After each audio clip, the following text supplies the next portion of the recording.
ఈశ్వరా, మేము నీకు పరమభక్తులైనటువంటి వారు కొంతమంది ఉంటారు.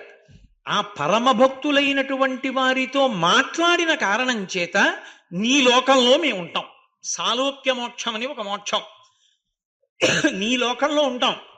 నీ లోకంలో ఉండడం అంటే పూజా విధానంలో అది ఒక పద్ధతి. అందుకే పూజ గదిలోకి వెళ్లే ముందే ఏం చేస్తారంటే పెద్దలు ఎవరు కూడా గభాలను తలుపు తీసి లోపలికి వెళ్ళరు పూజా మందిరాల్లోకి. పూజా మందిరం మీద అరిచేత్తో కొట్టకూడదు. అందుకని గంటలో ఏవో పెట్టుకుంటారు. ఎందుకు పెట్టుకుంటారంటే ఓసారి చప్పుడు చేస్తారు ఇలాగా. చప్పుడు చేస్తే పరమేశ్వరుడికి పరాకు చెప్పినట్టు, స్వామి లోపలికి వస్తున్నాను అని. ఎందుకని సుప్రభాతం గడప బయట నించుని చదవాలి, లోపలికి వెళ్ళి కూర్చుని కాదు. సుప్రభాత పఠనాన్ని నిలబడి చెయ్యాలి. శివానంద లహరిలో ఉండేటటువంటి ఏ ఒక్క శ్లోకము కూడా మళ్ళీ రెండో శ్లోకంతో పోలికతో ఉండదు. ఒక్కొక్క శ్లోకంలో ఒక్కొక్క రకమైనటువంటి విశేషాన్ని శంకర భగవత్పాదులు ఆవిష్కరిస్తారు. నిన్నటి రోజున నేను మీతో భక్తి వైభవం గురించి శంకర భగవత్పాదులు చేసినటువంటి కొన్ని శ్లోకములను ఉదాహరించడం జరిగింది.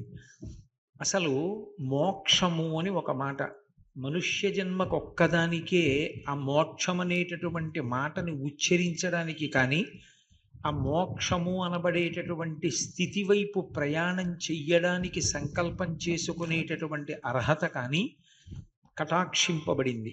మోక్షము అంటే విడుదల.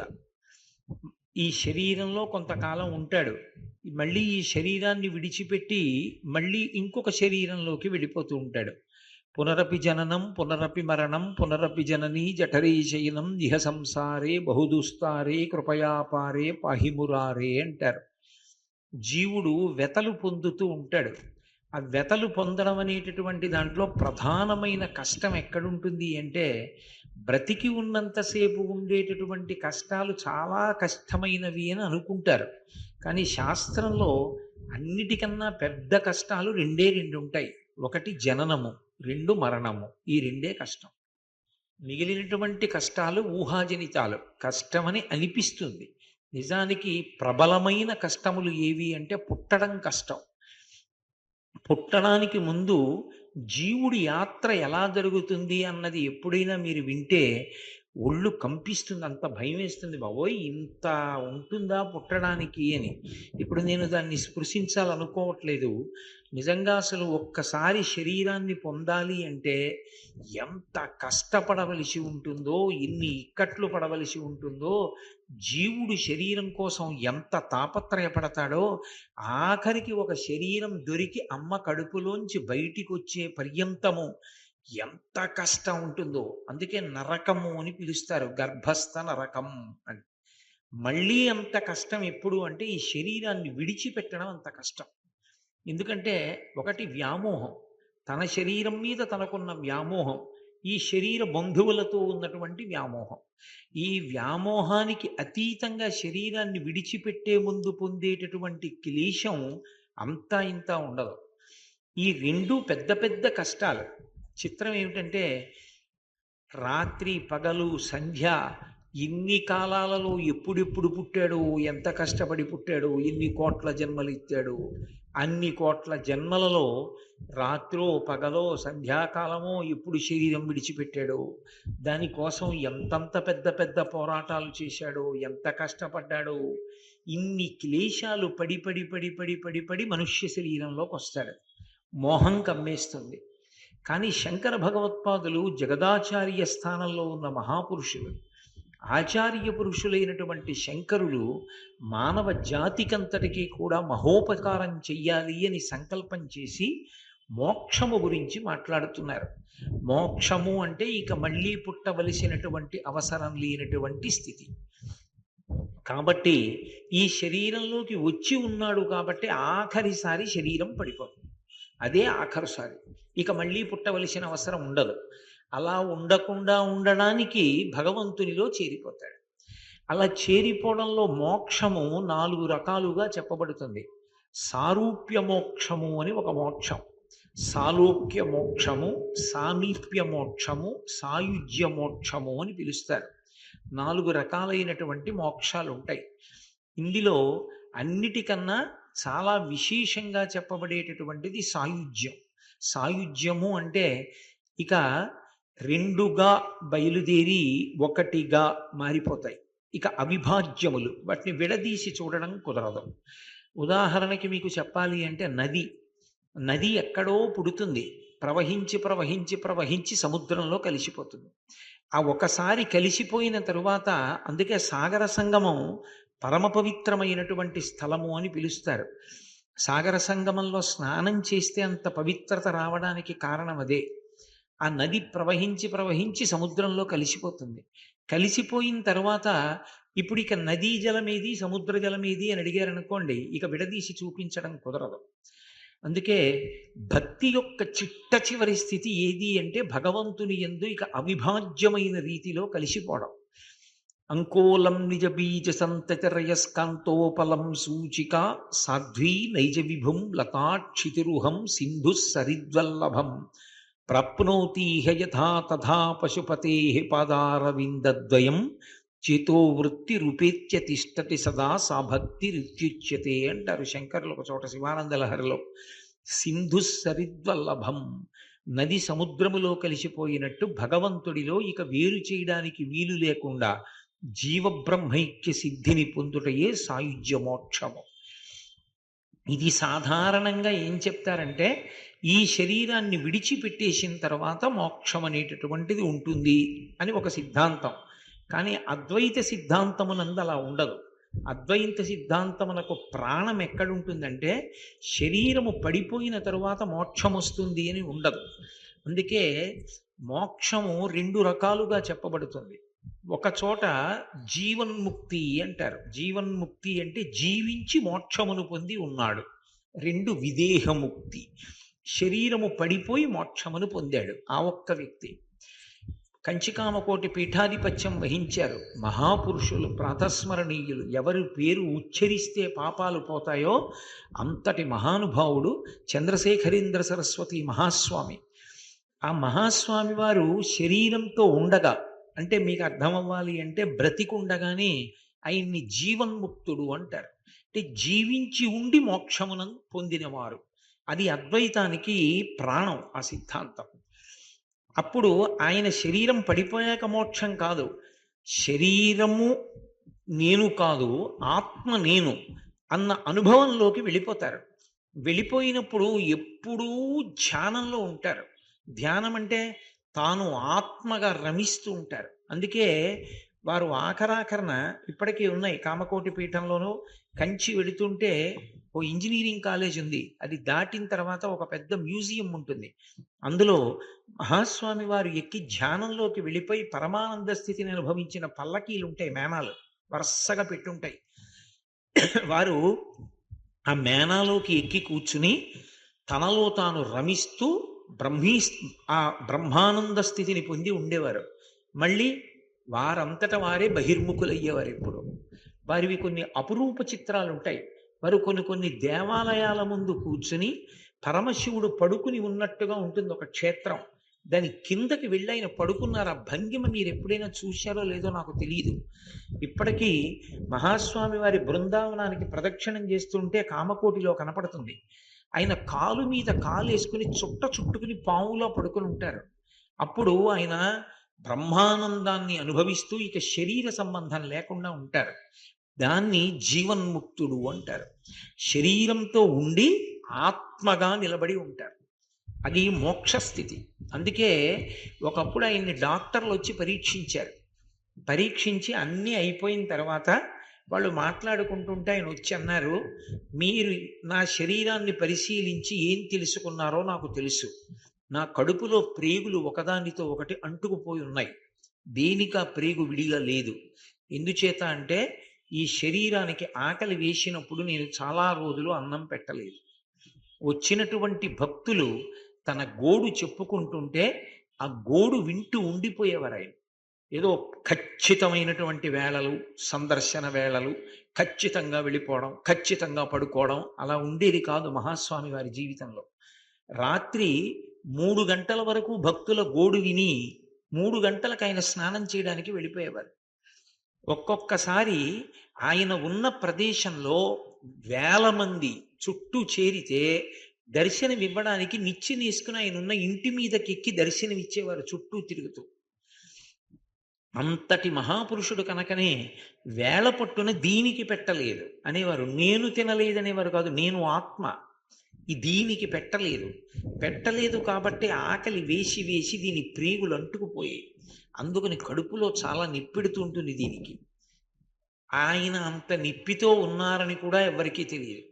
ఈ రెండు కళ్ళల్లో ఒక కన్ను సరిగ్గా పనిచేయట్లేదు, అది చూడలేకపోతోంది. మీరు ఈ విషయాలన్నీ తెలుసుకున్నారని నాకు తెలుసు, కానీ ఏనాడు సన్యాసం తీసుకున్నానో ఆనాడే నాకు ఈ శరీరం మీద నేనన్న భ్రాంతి లేదు, కాబట్టి నాకు దానితో పూనిక లేదని చెప్పారు. అది దాన్ని జీవన్ముక్తులు అంటారు. ఇక శరీరంతో సంబంధం లేకుండా ఆత్మగా నిలబడి ఉంటారు. సర్వవ్యాపకత్వంతో ఎప్పుడూ ఆనందంలో రమిస్తూ ఉంటారు. అటువంటి వారు కొంతకాలం అయిపోయిన తర్వాత శరీరం పడిపోతుంది. దానికి అది లక్షణం కదా. మరి 100 ఏళ్ళు వచ్చాక మహాస్వామి వారి శరీరం పడిపోయింది. ఆ శరీరం పడిపోతున్నప్పుడు కూడా వాళ్ళేం భయపడరు, సాక్షి మాత్రంగా చూస్తారు పడిపోతోంది శరీరం అని. వారికి ఊపిరి అందకపోతుంటే ఈ శరీరం పడిపోతోంది అని తెలుసుకున్నారు. తెలుసుకుని లేచి నిలబడి అమ్మగారి ఫోటో అలా పట్టుకెడుతుంటే పిలిచి ఒక్కసారి కళ్ళకద్దుకుని నమస్కారం చేసేవారు. ఈ శరీరాన్ని ఇచ్చినది అమ్మ. కామకోటి పీఠాధీశులకు అదొక నియమం, అమ్మని కూడా చూడరు, పూర్వాశ్రమం గుర్తొస్తుందని. ఎందుకంటే పీఠాధిపతి కూడా అమ్మకి నమస్కారం చేయాలి, తండ్రి చేయకూడదు. తండ్రి కొడుకైనా సరే పీఠాధిపతి అయితే కొడుక్కి నమస్కారం చేయాలి, తల్లికి మాత్రం పీఠాధిపతి అయినా నమస్కారం చేయాలి. అందుకే మహాస్వామి తల్లిని కూడా ఎన్నడూ చూసేవారు కాదు. మళ్ళీ ఆ పూర్వాశ్రమము, తల్లి కొడుకు అనుబంధాలు అన్నీ జ్ఞాపకం వస్తాయని. అటువంటి మహానుభావుడు శరీరం విడిచిపెట్టేసే ముందు మహాలక్ష్మమ్మ గారి యొక్క ఫోటో తెప్పించి ఒక్కసారి ఇలా కళ్ళకద్దుకుని నమస్కారం చేశారు. ఈ శరీరం ఇచ్చింది అమ్మ, ఇక ఈ శరీరంలోకి రాను, అందుకే ఆఖరి నమస్కారం అమ్మకి. లేచి నిలబడి కలవై వంక తిరిగారు. వాళ్ళ గురువు గారు సమాధైన ప్రదేశం కలవై వంక తిరిగి నమస్కారం చేశారు. ఇక మళ్ళీ ఈ శరీరంలోకి రావలసిన అవసరం లేని జ్ఞానం ఇచ్చిన నా గురువున్న ప్రదేశం. కన్న తల్లికి కలవైకి నమస్కారం చేసి సిద్ధి పొందారు. ఇప్పటికీ వారు ఎప్పుడూ మారేడు చెట్టు కింద ఉండేవారు. ఇప్పుడు ఆ ప్రదేశాన్ని ఒక గది కింద మార్చారు. వారు ఎక్కడ శరీరం వదిలిపెట్టేశారో అక్కడ ముగ్గు వేసి ఉంటుంది. అక్కడ ఇప్పటికీ మనం ప్రదక్షిణం చేయొచ్చు లోపలికి వెళ్ళి. కాబట్టి అటువంటి ముక్తి చచ్చిపోయిన తరువాత వచ్చేది కాదు, బ్రతికుండగానే మోక్షాన్ని అనుభవిస్తారు. ఆ జ్ఞానము కలిగితే ఆ ఆనంద ధారని అనుభవించడం వస్తుంది. ఖజితపి చిదానందలహరి అంటారు శంకరాచార్యుల వారు సౌందర్య లహరిలో. అటువంటి మోక్షం చచ్చిపోయిన తరువాత వచ్చేది కాదురా. ఒక మోక్షం కాదు, 4 మోక్షములు ఇక్కడే అనుభవించవచ్చు. శంకర భగవత్పాదులు నిర్ధారించినటువంటి పరమ గంభీరమైనటువంటి శ్లోకం. అసలు మనం ఎన్నడూ కూడా ఊహకు కూడా అందనటువంటి విషయాలు శంకర భగవత్పాదులు జగదాచార్య స్థాయిలో మహాపురుషులై మానవాళిని ఉద్ధరించడానికి అందించినటువంటి అమృత భాండం వంటి శ్లోకం. అందులో శంకరులు అంటారు, సారూప్యం తవ పూజనే శివ మహాదేవేతి సంకీర్తనే, సామీప్యం శివభక్తి ధుర్య జనతా సాంగత్య సంభాషణే, సాలోక్యం చరాచరాత్మక తనుర్మధ్యే తనుధ్యానే భవానీపతే, సాయుజ్యం మమ సిద్ధమత్ర భవతి స్వామిన్ కృతార్థోస్మ్యహం అన్నారు. స్వామిన్, హే స్వామి, భరించేటటువంటి వాడా, అందటికీ ప్రభువా, పరమశివ, కృతార్థోస్మ్యహం, అహం నేను కృతార్థుడనైనాను. ఇందుచేత ఎప్పుడో శరీరం పడిపోయిన తరువాత మోక్షం అనుభవించడం కాదు, ఇక్కడే ఇప్పుడే ఈ క్షణంలోనే నేను 4 రకములైనటువంటి మోక్షములను అనుభవిస్తున్నాను. ఎలా అంటే, సారూప్యం తవ పూజనే శివ మహాదేవేతి సంకీర్తనే, సామీప్యం మొట్టమొదటి మోక్షాన్ని చెప్తూ సారూప్యం తవ పూజనే అని మొదలుపెట్టారు. శివ, నేను మీ యొక్క పూజ చేస్తున్నప్పుడు సారూప్య మోక్షమును పొందుతున్నాను. పూజ చేస్తున్నప్పుడు సారూప్య మోక్షం అంటే, సారూప్య మోక్షము అన్న మాటకు అర్థం ఏమిటంటే, శివుడు ఎటువంటి రూపంతో ఉంటాడో అటువంటి రూపాన్నే పొందేస్తాడు భక్తుడు కూడా. అదే రూపాన్ని పొందుతాడు. అందుకే ఇప్పటికీ అరుణాచలం వెడితే చాలా మందికి శివలింగం దగ్గర రమణ మహర్షి కూర్చున్నట్లు కనపడుతుంది. చంద్రశేఖరేంద్ర సరస్వతి మహాస్వామిని చూసి చాలా మంది పరమశివుణ్ణి చూసినట్లు అనుకునేవారు. అపర శివావతారం కింద కనపడేవారు. పూజ చేస్తున్నప్పుడు నేను శివుణ్ణి అవుతున్నాను కాబట్టి, నేను శివుణ్ణి అయిపోతున్నాను కాబట్టి సారూప్యం తవ పూజనే, మీ పూజ యందు నేను మీ రూపాన్ని పొంది సారూప్య మోక్షం పొందుతున్నాను. దాన్ని ఒక మోక్షం కింద చెప్తారు. శివుడి రూపం ఎలా ఉంటుందో అదే రూపాన్ని పొందుతారు. నేను యథార్థం కూడా ఒకప్పుడు కాశీపట్టణంలో అనుకోకుండా నాకు ఒక మహాపురుషుణ్ణి సందర్శించేటటువంటి అదృష్టం కలిగింది. ఆయన నాతో ఒక మాట చెప్పారు. ఏమయ్యా, నా చేతి వంక చూడు అన్నారు. నేను ఆయన చేతి వంక చూశాను. చూస్తే చేతిలో త్రిశూలం ఉంది. నేను తెల్లబోయాను. అందరి గీతలు ఇలా ఉంటే ఆయన గీత ఒక్కటి నిలువుగా ఉండి త్రిశూలం వచ్చింది. అదేమిటండి త్రిశూలం ఉంది చేతిలో అన్నాను. ఆయన అన్నారు, నేను కొద్ది రోజుల్లోనే విశ్వనాథుడి యందు ఐక్యమవుతున్నానయా, వచ్చేసారి నువ్వు కాశీ వచ్చేటప్పుడు నేను ఉండను శరీరంతో, నేను విశ్వనాథుడి రూపంలో ఉంటానన్నారు. అని ఆయన నన్ను దగ్గరికి పిలిచి నా నుదురు చూడు అన్నారు. నేను దగ్గరగా వెళ్ళి చూస్తే ఈ నుదుటి మీద ఉన్న 3 గీతలకి బదులుగా స్ఫుటంగా 3 విభూతి రేఖల లోపల నుంచి కాంతులతో కనపడుతున్నాయి. ఆయన అక్కడ వరకే నాకు చూపించారు. చూపించి, నేను శివుడి రూపాన్ని పొందుతున్నాననడానికి ఇది ప్రబల సాక్ష్యం. అంత తపస్సు చేశానయ్యా జీవితంలో. 90 ఏళ్ళు వస్తున్నాయి. శివస్వరూపాన్ని పొందుతాను. వచ్చేసారి నువ్వు వచ్చినప్పుడు నేను నీకు కనపడను, విశ్వనాథుడి రూపంలో ఉంటాను. ఎందుకో నిన్ను పిలిచి చెప్పాలనిపించింది, నిన్ను పిలిచి చెప్పాను అన్నారు. నేను నిజంగా తెల్లబోయాను. ఆయన ఎందుకు పెట్టారో కూడా తెలియదు నాకు. వాళ్ళ ఇంట్లో ప్రత్యేకంగా కూర్చోబెట్టి భోజనం పెట్టి పంపించారు. ఆయన ఎవరో నాకు తెలియదు, నేనెవరో ఆయనకి తెలియదు. గంగ ఒడ్డును కనబడి తీసుకెళ్లారు వాళ్ళ ఇంటికి నన్ను. సారూప్యం తవ పూజనే, శివస్వరూపాన్ని పొందుతారు. పూజ చేసేటప్పుడు నేను శివరూపాన్ని పొందుతున్నాను, అది మోక్షం. ఎలా అంటే, అసలు కీలకం ఎక్కడున్నది అంటే, మనకి లోకంలో భక్తికి సంబంధించినంత వరకు భ్రమరకీటక న్యాయము అని ఒక మాట ఉంది. భ్రమరకీటక న్యాయం అంటే, పువ్వులో పురుగు ఉంటుంది. ఆ పురుగు పువ్వు లోపల తిరుగుతుంటుంది. ఆ పుప్పొడి చుట్టూ వాసన పీలుస్తూ, ఇంతలో కందిరీగ వస్తుంది తుమ్మెద. వచ్చి ఝంకారం చేస్తూ, దానికి ఉండేవి రెక్కలు 2, కానీ అది ఎంత వేగంగా కదుపుతుందంటే, ఆ వేగానికి దాంట్లోంచి జుమ్ అని శబ్దం వస్తుంది. కందిరీగ, ఇంతలావు కందిరీగ తుమ్మెద తిరుగుతోంది అనుకోండి, మన ప్రయత్నం లేకుండానే మనకి కొంచెం ఉద్విగ్నత కలుగుతుంది. అది మీదకు వస్తుందేమో, కుడుతుందేమో అని అలా చూస్తాం. ఈ పురుగు పువ్వులో ఉంటుంది, పైన కందిరీగ జుమ్ అని శబ్దం చేస్తూ తిరుగుతుంది. తిరుగుతున్నప్పుడు ఈ పురుగు ఏం చేస్తుందంటే, తన బుద్ధినంతటినీ కేంద్రీకరించి కళ్ళెత్తి అలా చూస్తుంది సీతాకోక చిలుక వంక, ఆ కందిరీగ వంక. మొత్తం ధ్యానం అంతా కూడా దాని మీదే పెట్టి చూడడంలో కొద్ది నిమిషాలకి ఇది కందిరీగ ఎగిరిపోతుంది. శరీరం మారిపోతుంది, మారిపోయి కందిరీగ అయిపోతుంది. భ్రమర కీటక న్యాయం అంటారు దాన్ని సంస్కృతంలో. అలా మారతాయి కీటకాలు, భ్రమరములై ఎగిరిపోతుంటాయి. అంటే పూర్తి దృష్టితో అలా చూసిన కారణం చేత దేన్ని అలా చూశాడో అది తానైపోతుంది. పూజలో అలా చూడు భగవంతుడు, అది శంకరాచార్యుల వారి ప్రతిపాదన. అందుకే నా రుద్రో రుద్రమర్చయేత్ అని మహన్యాసంలో ఒక మాట చెప్తారు. అసలు రుద్రుడివి కాకుండా నువ్వు రుద్రుణ్ణి పూజ చెయ్యలేవు. రుద్రుడివి కావాలంటే న్యాసము అని ఒక మాట ఉంటుంది. న్యాసము అన్న మాటకు అర్థం ఏమిటంటే నిక్షేపించుట అని. ఉపన్యాసము అన్నాను అనుకోండి, ఉప అంటే సమీపమునందు.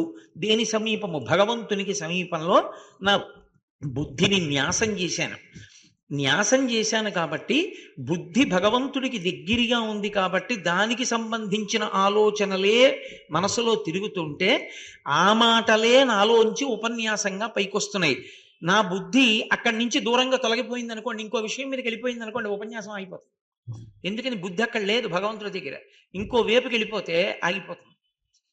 కాబట్టి ఉపన్యాసము, న్యాసము అంటే నిక్షేపించుట, మహన్యాసము, మహన్యాసము అంటే మహత్ అంటే అంతటా నిండి నిబిడీకృతమైనటువంటి పరమశివ తత్వం.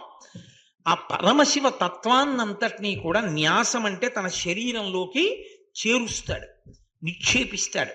ఆ శివతత్వాన్ని లాగుతాడు, అన్ని వైపుల నుంచి లాక్కుని తన శరీరంలోకి తీసుకుంటాడు. తీసుకుంటే ఆ మహాన్యాసం చేసినప్పుడు బాగా బుద్ధిని నిలబెట్టి న్యాసం చేస్తే అసలు ఒళ్ళు పులకరింతలొచ్చి రోమాంచితమై అపారమైనటువంటి తేజస్సుతో తాను వేరొక శివస్వరూపుడవుతాడు. అయి శివుణ్ణి పూజ చేస్తాడు. అప్పుడు నా రుద్రో రుద్రమర్చయేత్, రుద్రుడు కాకుండా రుద్రుణ్ణి పూజ చేయకూడదు. అందుకని మహాన్యాసం. అందుకే మహాన్యాసం చేసినప్పుడు పంచాంగన్యాసము అని విడగొట్టారు పెద్దలు. 5 అంగన్యాసములు జరుగుతాయి. 5 అంగన్యాసములు జరిగినప్పుడు ఒకటి శిఖ నుండి అస్త్రము వరకు జరుగుతుంది. జరిగినప్పుడు 31 న్యాసములు జరుగుతాయి. రెండవ సమయంలో తల నుండి పాదముల వరకు జరుగుతుంది. అప్పుడు 10 న్యాసములు జరుగుతాయి. పాదముల నుండి తల వరకు జరుగుతుంది, 5 న్యాసములు జరుగుతాయి. మళ్ళీ గుహ్య ప్రదేశం దగ్గర నుంచి, ముట్టుకున్నప్పుడు చేతులు కడుక్కుంటారు, అందుకే గుహ్య ప్రదేశం నుంచి మస్తిష్కం వరకు జరుగుతుంది. అప్పుడు 5 న్యాసములు జరుగుతాయి. అలాగే హృదయస్థానము నుండి అస్త్రము వరకు న్యాసం జరుగుతుంది. అప్పుడు 5 న్యాసములు జరుగుతాయి. ఇలా జరిగినప్పుడు 31, 10, 41, 5, 46, 5, 51, 5, 56, 56 న్యాసములు పంచాంగ న్యాసంగా మహాన్యాసం నడుస్తుంది. నడిస్తే అంటే దాని మీద బుద్ధి కేంద్రీకరించాలి. దాని మీద బుద్ధి కేంద్రీకరించకుండా ఆవలిస్తూ సెల్ ఫోన్ మాట్లాడుతూ అదేమిటో అర్థం కాకుండా ఇటు తిరిగి నమస్కారం పెట్టంటే ఇలా, ఇలా అంటే ఇలా అంటే న్యాసం అవుతుందని నేను చెప్పలేను. అసలు ఆ మహాన్యాసము యొక్క వైభవం తెలిసి ఆ మంత్రం చదువుతుండగా, అందుకే మహాన్యాసం చేసేటప్పుడు తను చదువుకుంటూ చదవడం కన్నా వశిష్ఠ స్థానం యొక్క ఉపకారాన్ని పొందమని చెప్తారు. వశిష్ఠ స్థానం అంటే బ్రహ్మస్థానం. బ్రహ్మస్థానం యొక్క తోడ్పాటు తీసుకొని అది చదువుతున్నప్పుడు బుద్ధిని న్యాసం చెయ్యాలి ఆ శబ్దం మీద. శబ్ద బ్రహ్మమయీ చరాచరమయీ జ్యోతిర్మయీ వాంగ్మయీ అని దాని మీద న్యాసం చేసి అన్ని దిక్కులా ఉన్నటువంటి పరమశివుని యొక్క తలలను చెప్తారు. అదిగో సజ్జోజాతం అఘోరం తత్పురుషం ఈశానం వామదేవం అని చెప్తున్నప్పుడు ఆ ముఖాల వంక చూస్తూ ఒక్కొక్క ముఖం ఒక్కొక్క దిక్కుని చూస్తూ ఏం చేస్తూ ఉంటుంది, దాని వైభవం ఏమిటి అన్నది లోపల నడుస్తూ ఉండగా పరవశంతో రోమాంచితమై ఆ భగవంతుని యొక్క తేజస్సుని, పరమశివ తేజస్సునంతటినీ తనలోకి తీసుకుంటాడు. తీసుకున్నప్పుడు తత్వతః తేజస్సు రీత్యా ఆయన శివుడవుతాడు. అప్పుడు ఆయన శివుడైతే అభిషేకం వరకే పనికొస్తాడు. తర్వాత ఆ న్యాసంతో లేచి ఇంట్లోకి వెళ్ళడానికి పనికిరాడు. ఆ తేజస్సును తట్టుకోదు కాబట్టి దిగ్విమోకం చేయాలి. మళ్ళీ ఆ తేజస్సుని ఏ మహత్స్వరూపంలోంచి తను పుచ్చుకున్నాడో అందులోకే మళ్ళీ అప్పజెప్పేస్తాడు. మళ్ళీ దాన్ని తీసుకెళ్లి బ్రహ్మాండానికి అప్పజెప్తాడు. అప్పజెప్పి ఈ పుణ్యాన్ని మాత్రం తన ఖాతాలోకి తీసుకుంటాడు. అభిషేకాన్ని తీసుకుని బయలుదేరతాడు ఇంటికి. అసలు నిజంగా నమకం చమకం జరుగుతున్నప్పుడు నమక చమకముల యొక్క వైభవాన్ని తెలుసుకుని ఆ మంత్రం చదువుతూ ఉండగా పరమశివ వైభవాన్ని లోపల భావన చేస్తూ తదేక దృష్టితో అభిషేకం చేశాడనుకోండి, 2 సిద్ధిస్తాయి. ఒకటి, అలా అభిషేకం చెయ్యగలిగినటువంటి ప్రజ్ఞాశాలి ఎవరైనా మూర్తికి అభిషేకం చేస్తే మూర్తి విశేషమైన తేజస్సుని పుంజేసుకుంటుంది. అప్పటి వరకు ఒక తేజస్సు ఉంటుంది. అలా అభిషేకం చేశారనుకోండి, ఆ మూర్తికి జీవకళలు పెరిగిపోతాయి. ఎంత కొట్టొచ్చినట్టుగా తేజస్సు వచ్చేస్తుంది మళ్ళీ అలంకారం చేసేటప్పటికి. 2, ఎవరు అలా అభిషేకం చేశాడో ఆయన గొప్ప తేజస్సుని పొందుతాడు. అది నా రుద్రో రుద్రమర్చయేత్. శివుడు కాకుండా శివుణ్ణి నువ్వు ఆరాధించలేవు. కాబట్టి అసలు పూజ చేసేటప్పుడు సారూప్యం తవ పూజనే అని శంకర భగవత్పాదులు అన్నారు అంటే ఆ మాటకు అర్థం ఏమిటంటే ఎప్పుడు నేను కోటేశ్వరరావుని పనికి మాలిన వాడిని చేతకాని వాడిని అంటూ కూర్చుని పూజ చేయడం కాదు. ఒక కీటకము కందిరీగని చూస్తూ దృష్టంతా దాని మీద పెట్టేసిన కారణం చేత తాను కందిరీగ ఎలా అయిపోయిందో అలా పరమశివుని యందు దృష్టి పెట్టాలి. అలా దృష్టి పెట్టినటువంటి కారణం చేత తాను శివ తేజస్సుని పొందేస్తుంటాడు. దీన్నే శివమహాపురాణంలో ఒక విశేషం చెప్తారు. అందుకే నమక చమక వైభవాన్ని జాగ్రత్తగా తెలుసుకుని ఆ శివతత్వం బాగా వంట పట్టినటువంటి వాడు అభిషేకం చేసి దిగ్విమోకం చేసి బయటికి రాగానే పూజామందిరంలోంచి ఎవరైనా ఆయన్ని కాని చూస్తే ఆ చూసిన వాడికి త్రివేణీ సంగమ స్నాన ఫలితం వేసేయమన్నారు. ఆయన బట్ట విప్పక ముందు, అంటే ఆయన పూజ చేసుకుని బయటికి వచ్చినటువంటి బట్ట విప్పి మామూలు బట్ట కట్టేసుకున్నాడు అనుకోండి, అప్పుడికి ఉండదు. ఆయన ఆ పూజ బట్టలతో దిగి రాగానే ఆయన దగ్గరికి వెళ్ళి చూశారనుకోండి, వెంటనే ఏం వెయ్యాలంటే అలా చూసిన వాడెవడో వాడికి త్రివేణీ సంగమ స్నాన ఫలితం వేసేయమన్నారు. సంకల్ప సహితంగా చేసినట్టే. అంటే అది శివస్వరూపాన్ని చూసినటువంటి ఫలితం. దాన్ని త్రివేణీ సంగమ స్నాన ఫలితంతో సమానంగా దర్శనం చేసిన వాడి ఖాతాలో వేస్తారు. అంటే పూజ చేసేటప్పుడు కేవలంగా పూజ చేస్తున్నామని కాకుండా అసలు ఆ తేజస్సు ఆ మూర్తిని చూస్తున్నప్పుడు ఎంత ఆనందం అనుభవించాలి అన్నది చెప్తుంది. అందుకే అసలు నమక చమకాలు కాదండి, అసలు నమక చమకాల వరకు ఎందుకు, అక్కడ వరకు వెళ్ళమని చెప్పలేదు యజుర్వేదం. యజుర్వేదం ఏం చెప్పిందంటే ఎవరికి ఫలితం వస్తోందని చెప్పిందంటే అభిషేకం వరకు అక్కర్లేదు. ఎక్కడ అసలు శివ తేజస్సుని పుంజుకు నిలబడిపోతాడంటే భక్తుడి కోరికలన్నీ ఎక్కడ తీరిపోతాయి అంటే ఆపాతాళ నభస్థలంత భువన బ్రహ్మాండమా విస్ఫుర జ్యోతిస్ఫాటిక లింగ మౌళి విలసత్పూర్ణిందువంతామృతై అస్తోకప్లుతమేకమీశమనిశం రుద్రాను వాకాం జపన్ ఝాయేత్ ఈప్సిత సిద్ధయే అని. జపన్, అభిషేకం చేయమని చెప్పలేదు. నువ్వు జపం చేయి, రుద్రాన్ని నమక చమకాల్ని జపం చేయి. కూర్చుని ఆ భావనతో వెన్నుపాము నిటారుగా పెట్టి శివ తేజస్సుని నమక చమకాల్లో చెప్పిన వాటి వ్యాఖ్యానాలు మనసులో మెదులుతుండగా ఆ శివతత్వాన్ని అదే దృష్టితో చూస్తూ మధ్యలో ఆఫీస్కి వెళ్ళాక ఏమవుతుంది, ఇవాళ కూరలు ఏం తెచ్చుకోవాలి, రేపు తాడేపల్లిగూడెంలో ఉపన్యాసం ఏం చెప్పాలి, ఇవి కాదు. ఆ శివ తేజస్సునందే మనసు పెట్టి అసలు శివలింగ స్వరూపాన్ని ధ్యానం చేస్తే చాలు. ఎలా చేస్తావు? ఆపాతాళ నభస్థలంత భువన బ్రహ్మాండమా విస్ఫురత్. పాతాళం దగ్గర నుంచి స్వర్గలోకం వరకు పెరిగిపోయినటువంటి బ్రహ్మాండ స్వరూపమైనటువంటి శివలింగం, దాని మీద చంద్రబింబం, చంద్రబింబం నుంచి పడుతున్నటువంటి అమృతధార, ఆ అమృతధారలో తడిసిపోయినటువంటి శివలింగం. అసలు ముందు అది ధ్యానం చెయ్యాలి. అది ఏమీ లేకుండా ఉత్తినే నేను గడగడగడగడ చదివేస్తానండి, నేను అభిషేకం చేసేస్తానండి అంటే ఆ ధ్యానం లేనిది నీకు ఎక్కడి నుంచి వస్తుంది? ఆ తాదాత్మ్యత ఎక్కడి నుంచి వస్తుంది నీకు? అసలు ముందు అందుకే లఘున్యాసము మహాన్యాసము అని రెండు కింద విడిపోతుంది అభిషేకంలో. న్యాసం చేసేటప్పుడు మహాన్యాసంతో ఒకసారి చేస్తారు, ఒక్కొక్కసారి దాని యందు నిష్ణాతులైతే లఘున్యాసం చేసి అభిషేకం చేసేస్తారు. ఆ చేసేటప్పుడు అలా ధ్యానం చేస్తే నీవు శివుడు అవుతావు. ఎలా అవుతావో తెలుసా?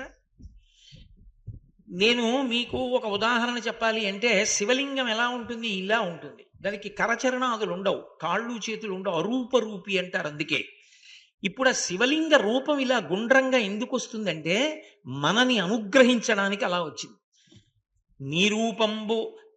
నీ రూపంబు కనంగా నాకున్ దృష్టి లేదు అంటాడు దుర్జటి.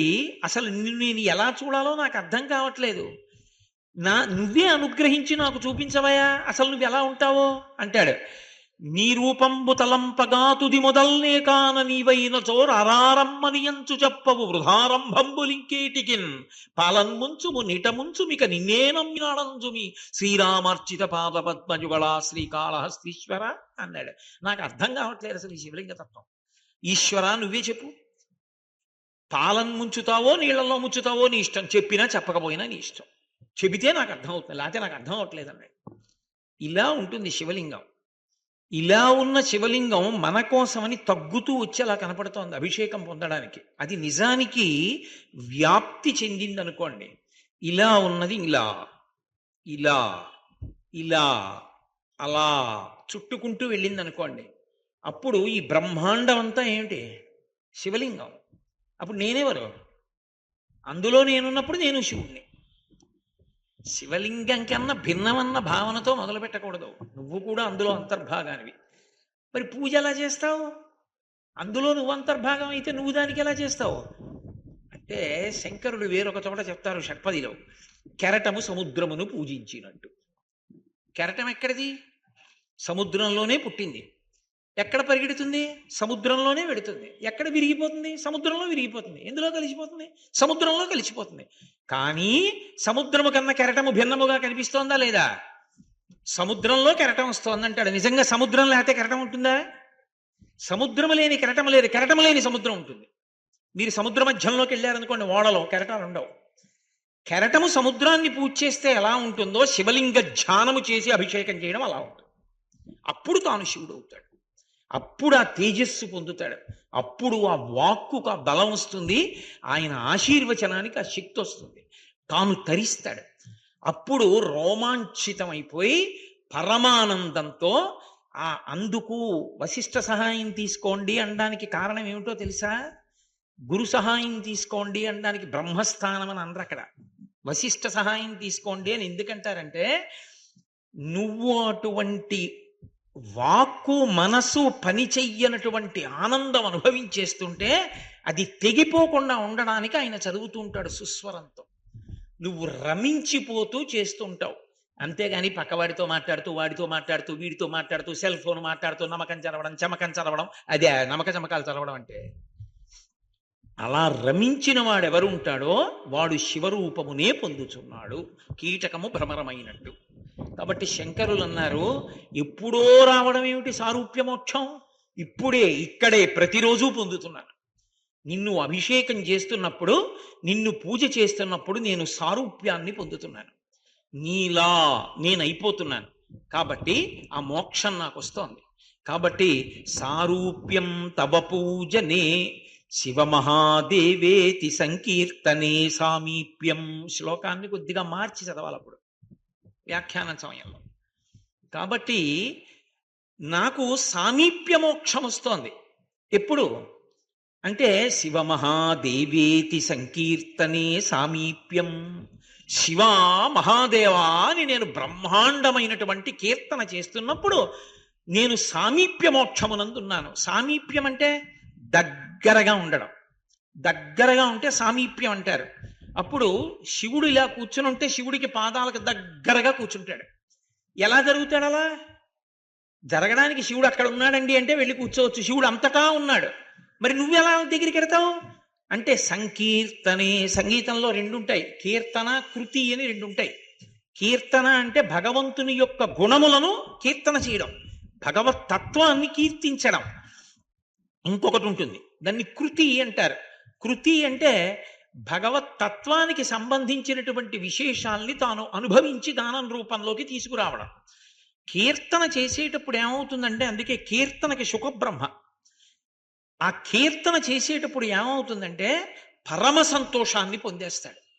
ఆనందంతో ఆ కీర్తన చేస్తూ చేస్తూ చేస్తూ పాట పాడుతూ శివమహాదేవేతి సంకీర్తనే నాదం అని ఒక మాట అంటుంది త్యాగరాజస్వామి.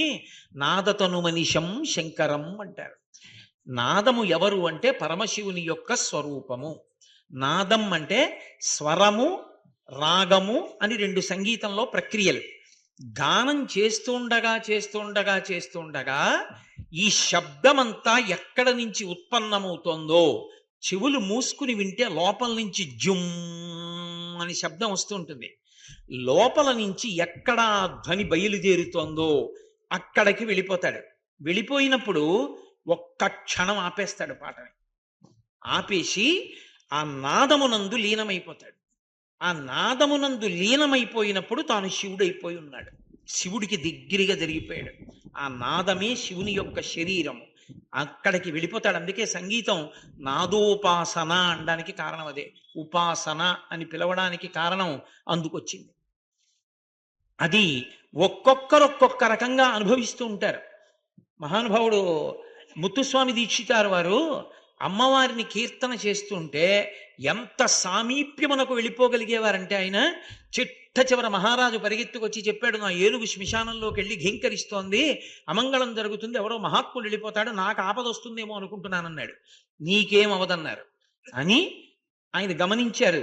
నేనే శరీరం విడిచిపెట్టే సమయం ఆసన్నమైపోయిందని శిష్యులందరినీ పిలిచి పాట పాడమని పశుపాశ విమోచని కామాక్షి అని కీర్తన చేశారు. చేసేటప్పటికీ సామీప్యం ఇక్కడే అమ్మవారిని ధ్యానం చేస్తూ ఉండగా ఆయనలోంచి జ్యోతి బయటికి వచ్చి పూజామందిరంలో ఉన్న కామాక్షి మూర్తి యందు ఐక్యం అయిపోయింది. దీక్షితారు వారు ఒరిగిపోయారు. సామీప్యం భగవంతుడికి దగ్గరగా పెడతారు. ఆ వెళ్ళిన స్థితిలో పూజ మనకు అర్థం కాదు. అందుకే ఎప్పుడూ ఎవరి పూజ చూడవద్దు అని చెప్తారు. పిచ్చి పిచ్చి ప్రశ్నలు అడుగుతుంటారు కొంతమంది, మీరు పూజ చేసుకుంటుంటే ఒకసారి చూడమండి అని. నిజంగా మహాత్ముల పూజ ఎలా ఉంటుందో తెలుసా? పిచ్చడి పూజలా ఉంటుంది. ఎప్పుడూ ఒక్క స్థాయిలోనే కొట్టుకునేవాడి పూజ గురించి నేను చెప్పట్లా. నేను శంకర భగవత్పాదులు చెప్పినటువంటి స్థాయి గురించి చెప్తున్నాను. ఖచ్చితపి చిదానందలహరి, ఎవరో ఒక్కడున్నాడమ్మా అలాంటి వాడు అని. నిజంగా అలా పూజ చేసేటటువంటి వాడి పూజ పిచ్చివాడి పూజలా ఉంటుంది. ఎందుకో తెలుసా? ఆయన భంగిమలు, ఆయన తాదాత్మ్యత, ఆయన స్థితి ఆ పూజలో అలా ఉంటాయి. నేను మీకు ఒక ఉదాహరణ చెప్తే మీరు పట్టుకుంటారు. భగవంతుడికి పూజ చేసేటప్పుడు తాను ఈశ్వరుడికి ఉపచారం చెయ్యాలి కదా. ఉపచారం చేయడానికి దగ్గరగా కూర్చున్నారనుకోండి, ఇప్పుడు మీరు ఓ ఉదాహరణకి చెప్తున్నాను, నాకు చెయ్యమని కాదు, అలాంటి కోరికలు నాకు లేనులే. ఉదాహరణకి చెప్తున్నాను, ఏదో నా పాదాలకి నమస్కారం చేసి నా పాదాల మీద 2 పువ్వులు వేద్దాం అనుకున్నారు అనుకోండి మీరు. నేను నా పాదాలు అసలు మీకు అనుగ్రహిస్తే కదా, నేను నా పాదాలు అక్కడ పెడితే కదా మీరు పూజ చేయడం. ఒక్కనాటికి నేను పుచ్చుకోవాలండి అలా పూజ అన్నాను అనుకోండి, మీరు చేయగలరా పూజ? నేను నా 2 పాదాలు అలా గుండ్రంగా ఉన్న పాదపీఠం మీద పెట్టాను అనుకోండి. ఇప్పుడు మీరు పూజ చేద్దామని నా పాదాల దగ్గర కూర్చున్నారు, మీకు పరవశం కలిగింది. అలా కాదు, ఒక్కసారి ఆ 2 పాదాలు నా చేతుల్లో పెట్టండి అన్నారు. ఇప్పుడు మీరు లాక్కుంటారా, నేను పెట్టాలా మీ చేతిలో? నేను పెట్టాలి. ఇదే భాగవతంలో పోతన గారు వర్ణిస్తారు. కదలిన బాహుపద క్రమంబున రమము సూపెడి నూపురములవాని అంటారు. అప్పుడు పరమేశ్వరుడు ఏం చేయాలి? ఓయ్ కోటేశ్వరరావు పట్టుకో నా పాదాలు అని 2 పాదములు ఎత్తి చేతుల్లో పెట్టాడు అనుకోండి. ఆయన పాదములకు పెట్టుకున్న మంజీరముల యొక్క ధ్వని వినపడుతుంది. అది పక్కనున్న వాడికి ఎవరికైనా వినపడుతుందా? ఎవడు అలా కూర్చున్నాడో వాడికే వినపడుతుంది ఆ మంజీరముల శబ్దం. ఇప్పుడు ఇలా అంటాడు, ఆ 2 చేతుల్లో పెడతాడు శివుడు. గృహీత్వా హస్తాభ్యాం శిరసి నయనే వక్షసి వహన్. శివానంద లహరిలోనే చెప్పారు శంకరాచార్యుల వారు శ్లోకంలో. ఆ చేతుల్లో పట్టుకున్నాడు. పట్టుకుని ఊరుకోగలడా? అబ్బా శంకరా తల మీద పెట్టండి ఒక్కసారి పాదాలు అని గభాలంలో వంగాడు. ఆయన 2 పాదాలు తల మీద పెట్టారు. ఆయన సరిగ్గా 2 పాదాలు ఊంచుకోవడానికి అవకాశం ఉంటుందా తల మీద పెట్టినప్పుడు? అదేమన్నా గుండ్రంగా ఉంటుందా? ఆ పాదాలు జారతాయి. అందుకని ఆయన దగ్గరికి రా అని నా భుజాలు 2 మీద 2 పాదాలు వేశాడు. ఇప్పుడు ఆ స్పర్శ సుఖాన్ని అనుభవిస్తున్నాడు. పరమశివ పాదాలు తగులుతున్నాయి. ఆనందపడిపోయాడు. ఆయన ఇలా వంగి చెమటలు పట్టేసి పరవశంలో ఉన్నాడు. నీకేమవుతుందా? నీకేం అర్థమైంది ఆ పూజ చూస్తే? ఆయనకి ఏం రాదండి ఏమిటో అలా వంగున్నాడు కాసేపు అంటారు. అందుకే మహాత్ముల యొక్క పూజ ఎప్పటికీ ఎవరికీ అర్థం కాదు. అది సాధ్యం కాదు అర్థం చేసుకోవడం. ఎందుకనంటే ఆయన జరుగుతాడు ఈశ్వరుడికి దగ్గరగా. ఆ జరగడం అనేటటువంటిది ప్రజ్ఞా విశేషం. అది కొన్ని కోట్ల జన్మల తర్వాత భక్తి ద్రవిస్తుంది. మీరు బాగా గుర్తుపెట్టుకోవాలి. కామము చేత ఘనీభవిస్తుంది, భక్తి చేత ద్రవీకరింపబడుతుంది, అంటే ద్రవంగా మారుతుంది. ఎందుకో తెలుసా? కామం ఉందనుకోండి, కోరికతో చేస్తున్నాను అనుకోండి, నేను ఎవరి దగ్గరికన్నా వెళ్ళి వాళ్ళని చూడడం, ఏదో అదేంటి వాళ్ళు నాకే దక్కాలని కోరిక, వాళ్ళు నాతోనే ఉండాలని కోరిక నాకు ఉన్నాయనుకోండి, అప్పుడు వేడుంటుంది లోపల. వాడు నాకు దక్కడేమో, నాకొక్కడికే ఉండడేమో, పక్కవాడితో కూడా ఉంటాడేమో, నాతోనే స్నేహం చేయడేమో, అది వేడిని కల్పిస్తుంది. వేడిని కల్పిస్తే ఏమవుతుందంటే గట్టి పడిపోతుంది మనసు. గట్టి పడిన కొద్దీ వికృత చేష్టలు చేస్తుంది. ఏదో నాకు దక్కలేదని కోపం వచ్చిందనుకోండి, ఎంత దూరమైనా పోతాడు.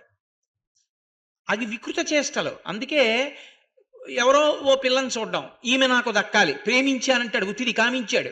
ఇప్పుడు ఆ పిల్ల దక్కలేదు, యాసిడ్ పోస్తాను, కత్తితో పొడుస్తాను, వెంట పడతాను, బాధ పెడతాను. ఇవన్నీ ఎందుకు వచ్చాయంటే కామం. కామం గట్టిపడేట్టు చేస్తుంది, ప్రేమ కరిగిపోయేటట్టు చేస్తుంది. మీరు ఓ మంచు ముక్కని తెచ్చి అక్కడ పెట్టారనుకోండి, కరిగిపోతుంది కాసేపటికి. పాలలో పంచదార వేశారనుకోండి, ఇక పంచదార కాసేపటికి కనపడదు, పాలలో కరిగిపోయి పాలలో తీపిగా మారిపోతుంది, ఇక విడదీయలేరు. అలా కరిగిపోయేటటువంటి గుణం ఎక్కడి నుంచి వస్తుంది అంటే ఒక్క భక్తి నుండే వస్తుంది. అలాంటి భక్తి ఏర్పడాలంటే ముందు కొన్ని వేల జన్మలలో సాధన ఉండాలి. ఆ సాధన లేకుండా అసలు అలా చేయను లేడు, అలా చేద్దామన్న ఆలోచన ఉండదు. ఒకవేళ వాడికి అటువంటి పూజ చూసినా అర్థం కాదు. ఇంకా ఎక్కడో ఉన్నాడు, ఆ స్థాయికి ఎదగడం అంత తేలికైన విషయం ఏం కాదు. అందుకే ఖచ్చిత పిచిదానంద లహరి అంటారు సౌందర్య లహరిలో. ఎవడో ఒక్కడమ్మా, అందరికీ సాధ్యం కాదు. కాబట్టి ఇప్పుడు గృహీత్వా హస్తాభ్యాం శిరసి నయనే వక్షసి వహన్. ఇప్పుడు అలా భుజాల మీద తల మీద పెట్టుకున్నాడు. ఆ పాదాలు మళ్ళీ తీసి జాగ్రత్తగా చేత్తో పట్టుకున్నాడు. స్వామి స్వామి ఒక్కసారి కళ్ళకు అద్దుకుంటాను, అద్దుకో. ఇప్పుడు కళ్ళకు అద్దుకుని ఊరుకుంటాడా? ఆ రెండు పాదాలు ఇలా పైకెత్తి ఆ వేళ్ల చివరి భాగాలు పూల పొట్లాల్లా, చిన్నప్పుడు అమ్మ తుమ్ములు వస్తే కర్పూరం చిన్న తిత్తి చీరలో మూట కట్టి ముక్కు దగ్గర పెట్టినట్టు మెత్తగా ఉంటాయి వేళ్ల చివర్లు. ఆ వేళ్ల చివర్లు కళ్ళకేసి రాసుకుంటాడు. ఆ కను గుడ్డు మీద రెప్ప మీద వేలి చివర్లు రాసుకుంటుంటే పరమానందాన్ని పొందేస్తాడు. వక్షశివహన్, ఇంకా దగ్గరగా జరిగి నా గుండెల మీద పెట్టు స్వామి అంటాడు. గుండెల మీద పెట్టుకుని ఆ పాదాలు పారవస్యంలో ఇలా పరవశించిపోతాడు. నీకేమర్థం అవుతుంది ఆ పూజ? నీకంటే మిమ్మల్ని కాదు, నాలాంటి వాడికి. అందుకే పెద్దలు తలుపేసుకు పూజ చేస్తారు, అది కారణం. అందరి ముందు కూర్చుని పూజ చేయకపోవడానికి కారణం అది. ఏకాంతంలో పూజ ఎందుకు చేస్తారంటే అదే క్రమక్రమంగా క్రమక్రమంగా క్రమక్రమంగా బాగా ఎక్కువ అయితే ఏమవుతుందంటే ఏది మొదలు పెట్టనివ్వండి జారిపోతారు ధ్యానంలోకి. నేనంటే ఇలా చెప్తున్నాను కానీ పెద్దవారు అయిపోయిన తర్వాత కామకోటి మహాస్వామి వారిని ఏది ఆ సౌందర్య లహరిలో ఒక్క శ్లోకం స్వామి అనుగ్రహ భాషణంలో చెప్పండి అంటే సుధా సింధోర్ మధ్యే అనేవారు. కళ్ళు మూసుకొని అలా ఉండిపోయేవారు.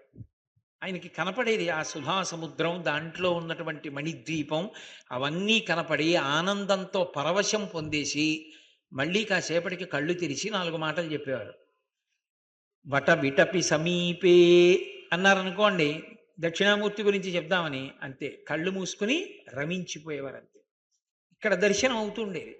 సామీప్యం, అప్పుడు దానికి ముందు శివమహాదేవేతి సంకీర్తనే, శివ మహాదేవా అని కీర్తన చేయడంలో నోటితో ఏదో పాట పాడడం కాదు, అడ్డం బద్దం లేకుండా ఊరికే పాట పాడడం కాదు. ఆ పాట పాడేటప్పుడు జరిగిపోతాడు శివుడి దగ్గరికి. అలా జరిగిపోవాలంటే దాని అర్థం తాత్పర్యం తెలిసి ఉండాలి. ఏమీ తెలియకుండా అది పాడితే నీకేమిటి అర్థం అవుతుంది? ఏదో ఇంకో రాష్ట్రం భాషలో ఇక్కడికి వచ్చి కూర్చుని మంగళహారతి పాడినట్టు ఉంటుంది. నీకేం అర్థం అవుతుంది అప్పుడు? అది అర్థం అయితే కదా నువ్వు రమించడానికి. అందుని ముందు అసలు ఆ కీర్తన పాడేటప్పుడు పెద్దల యొక్క కీర్తన యొక్క భావమన్నా తెలిసి ఉండాలి. మహాపురుషులు కీర్తన చేసేటప్పుడు భావమే కీర్తన అవుతుంది. ఆ కీర్తన చేసేటప్పుడు శంకర నేను మీకు సామీప్యమయ్యాను, దగ్గరైపోయాను. ఎంతో ఆనందం అనుభవించేశాడు. పూజ అయిపోయింది, నీరాజనం ఇచ్చేశాడు. ఆ నీరాజనం కూడా ఏం మామూలుగా ఉంటుంది అనుకుంటున్నారు ఏమిటి? నేను వేదిక మీద చెప్పకూడదని చెప్పట్లేదు కానీ తూర్పుగోదావరి జిల్లాలోనే జరిగింది ఒకానొకప్పుడు. అల్లుడు మామగారు ఎంతకీ భోజనానికి రావట్లేదు ఏమిటని మామగారు ధ్యానం చేసుకుంటున్న గదిలోకి వెళ్ళాడు. పుసుక్కుని తలుపు తీసి అమ్మవారు ఇలా చూసింది. ఈయన తాంబూలం ఇస్తుంటే అమ్మవారు పుచ్చుకుంటోంది నోట్లో పెట్టుకోవడానికి. పరదేవత ముందు కూర్చుంటుంది పెద్దల కోసం. అంతటి భక్తి తత్పరులైన వారి పూజ అందుకోవడానికి ఈశ్వరుడు వచ్చి కూర్చుంటాడు అక్కడ. అది శంకర భగవత్పాదుల ప్రతిపాదన. కాబట్టి ఎక్కడో ఏమిటి మోక్షం? ఆ పూజ పూర్తయిపోయి నీరాజనం ఇచ్చినప్పుడు ఆ పాదాల కాంతులు ఇలా నీరాజనం తిరుగుతుంటే పరమశివుడి యొక్క చేతులు, ఆయన కుండలాలు, ఆయన కిరీటం, ఆయన జుత్తు ఇటు పక్కకు వచ్చేటప్పటికి పార్వతీదేవి యొక్క కిరీటం, ఇలా వచ్చేటప్పటికి అమ్మవారి చెయ్యి, చేతిలో ఉన్న ఇక్షుదండం, అమ్మవారి ఎర్రటి పవిట కొంగు, అమ్మవారి చీర, పాదాలకున్న మంజీరాలు, ఇలా నీరాజనం తిరుగుతూ ఉంటుంది. కళ్ళు మూసుకుని తిప్పుతూ ఉంటాడు కానీ లోపల ఆ కూర్చున్న మూర్తులను ఆ నీరాజనపు కాంతులలో ఇక్కడ చూస్తూ ఉంటాడు.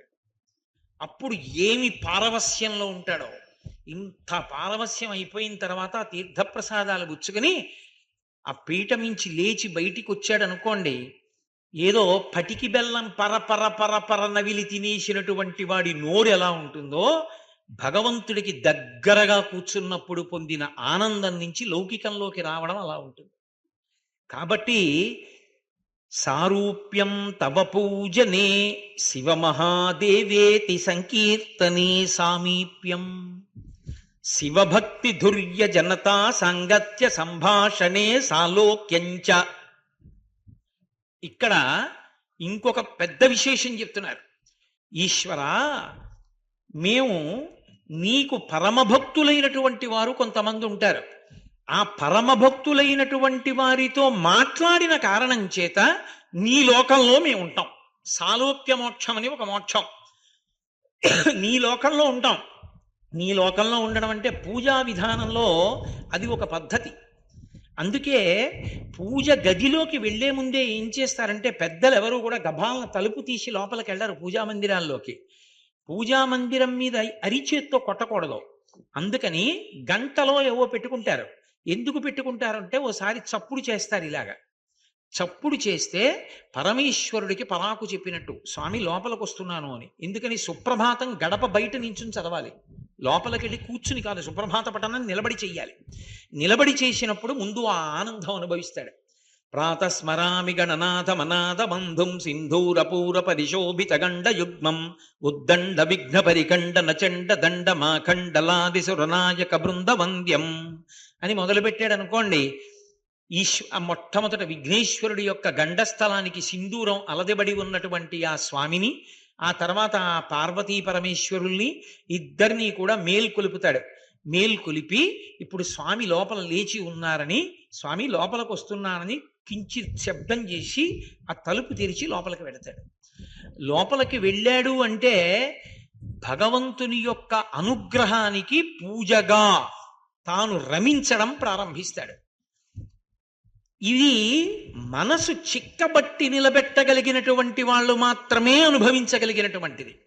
కానీ సాలోక్యం అన్న మాటకు అర్థం, ఆ గది లోపలికి వెళ్ళినప్పుడు కొంతమంది ఏం చేస్తారంటే మనసులో ఎలా భావన చేసి, అది చాలా కష్టమైన విద్య అనుకోండి. అమ్మవారికి సంబంధించిన శ్రీ విద్యా తంత్రంలో చెప్తారు, ఈ కళ్ళు తెరిచి ఉంచుతారు కానీ లోపల మనసు ఏది చూస్తూ ఉంటుందో దాన్ని చూస్తుంది. కానీ లోనేత్రం, ఈ మాంసనేత్రం ఎదురుగుండా చూసిన దాన్ని మనసు పుచ్చుకోదు.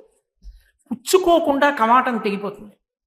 ఇక్కడ ఇలా ఉంటాడు, అలా చూస్తూ ఉంటాడు, చూస్తున్నాడు కదా అని వాళ్ళు అనుకుంటారు.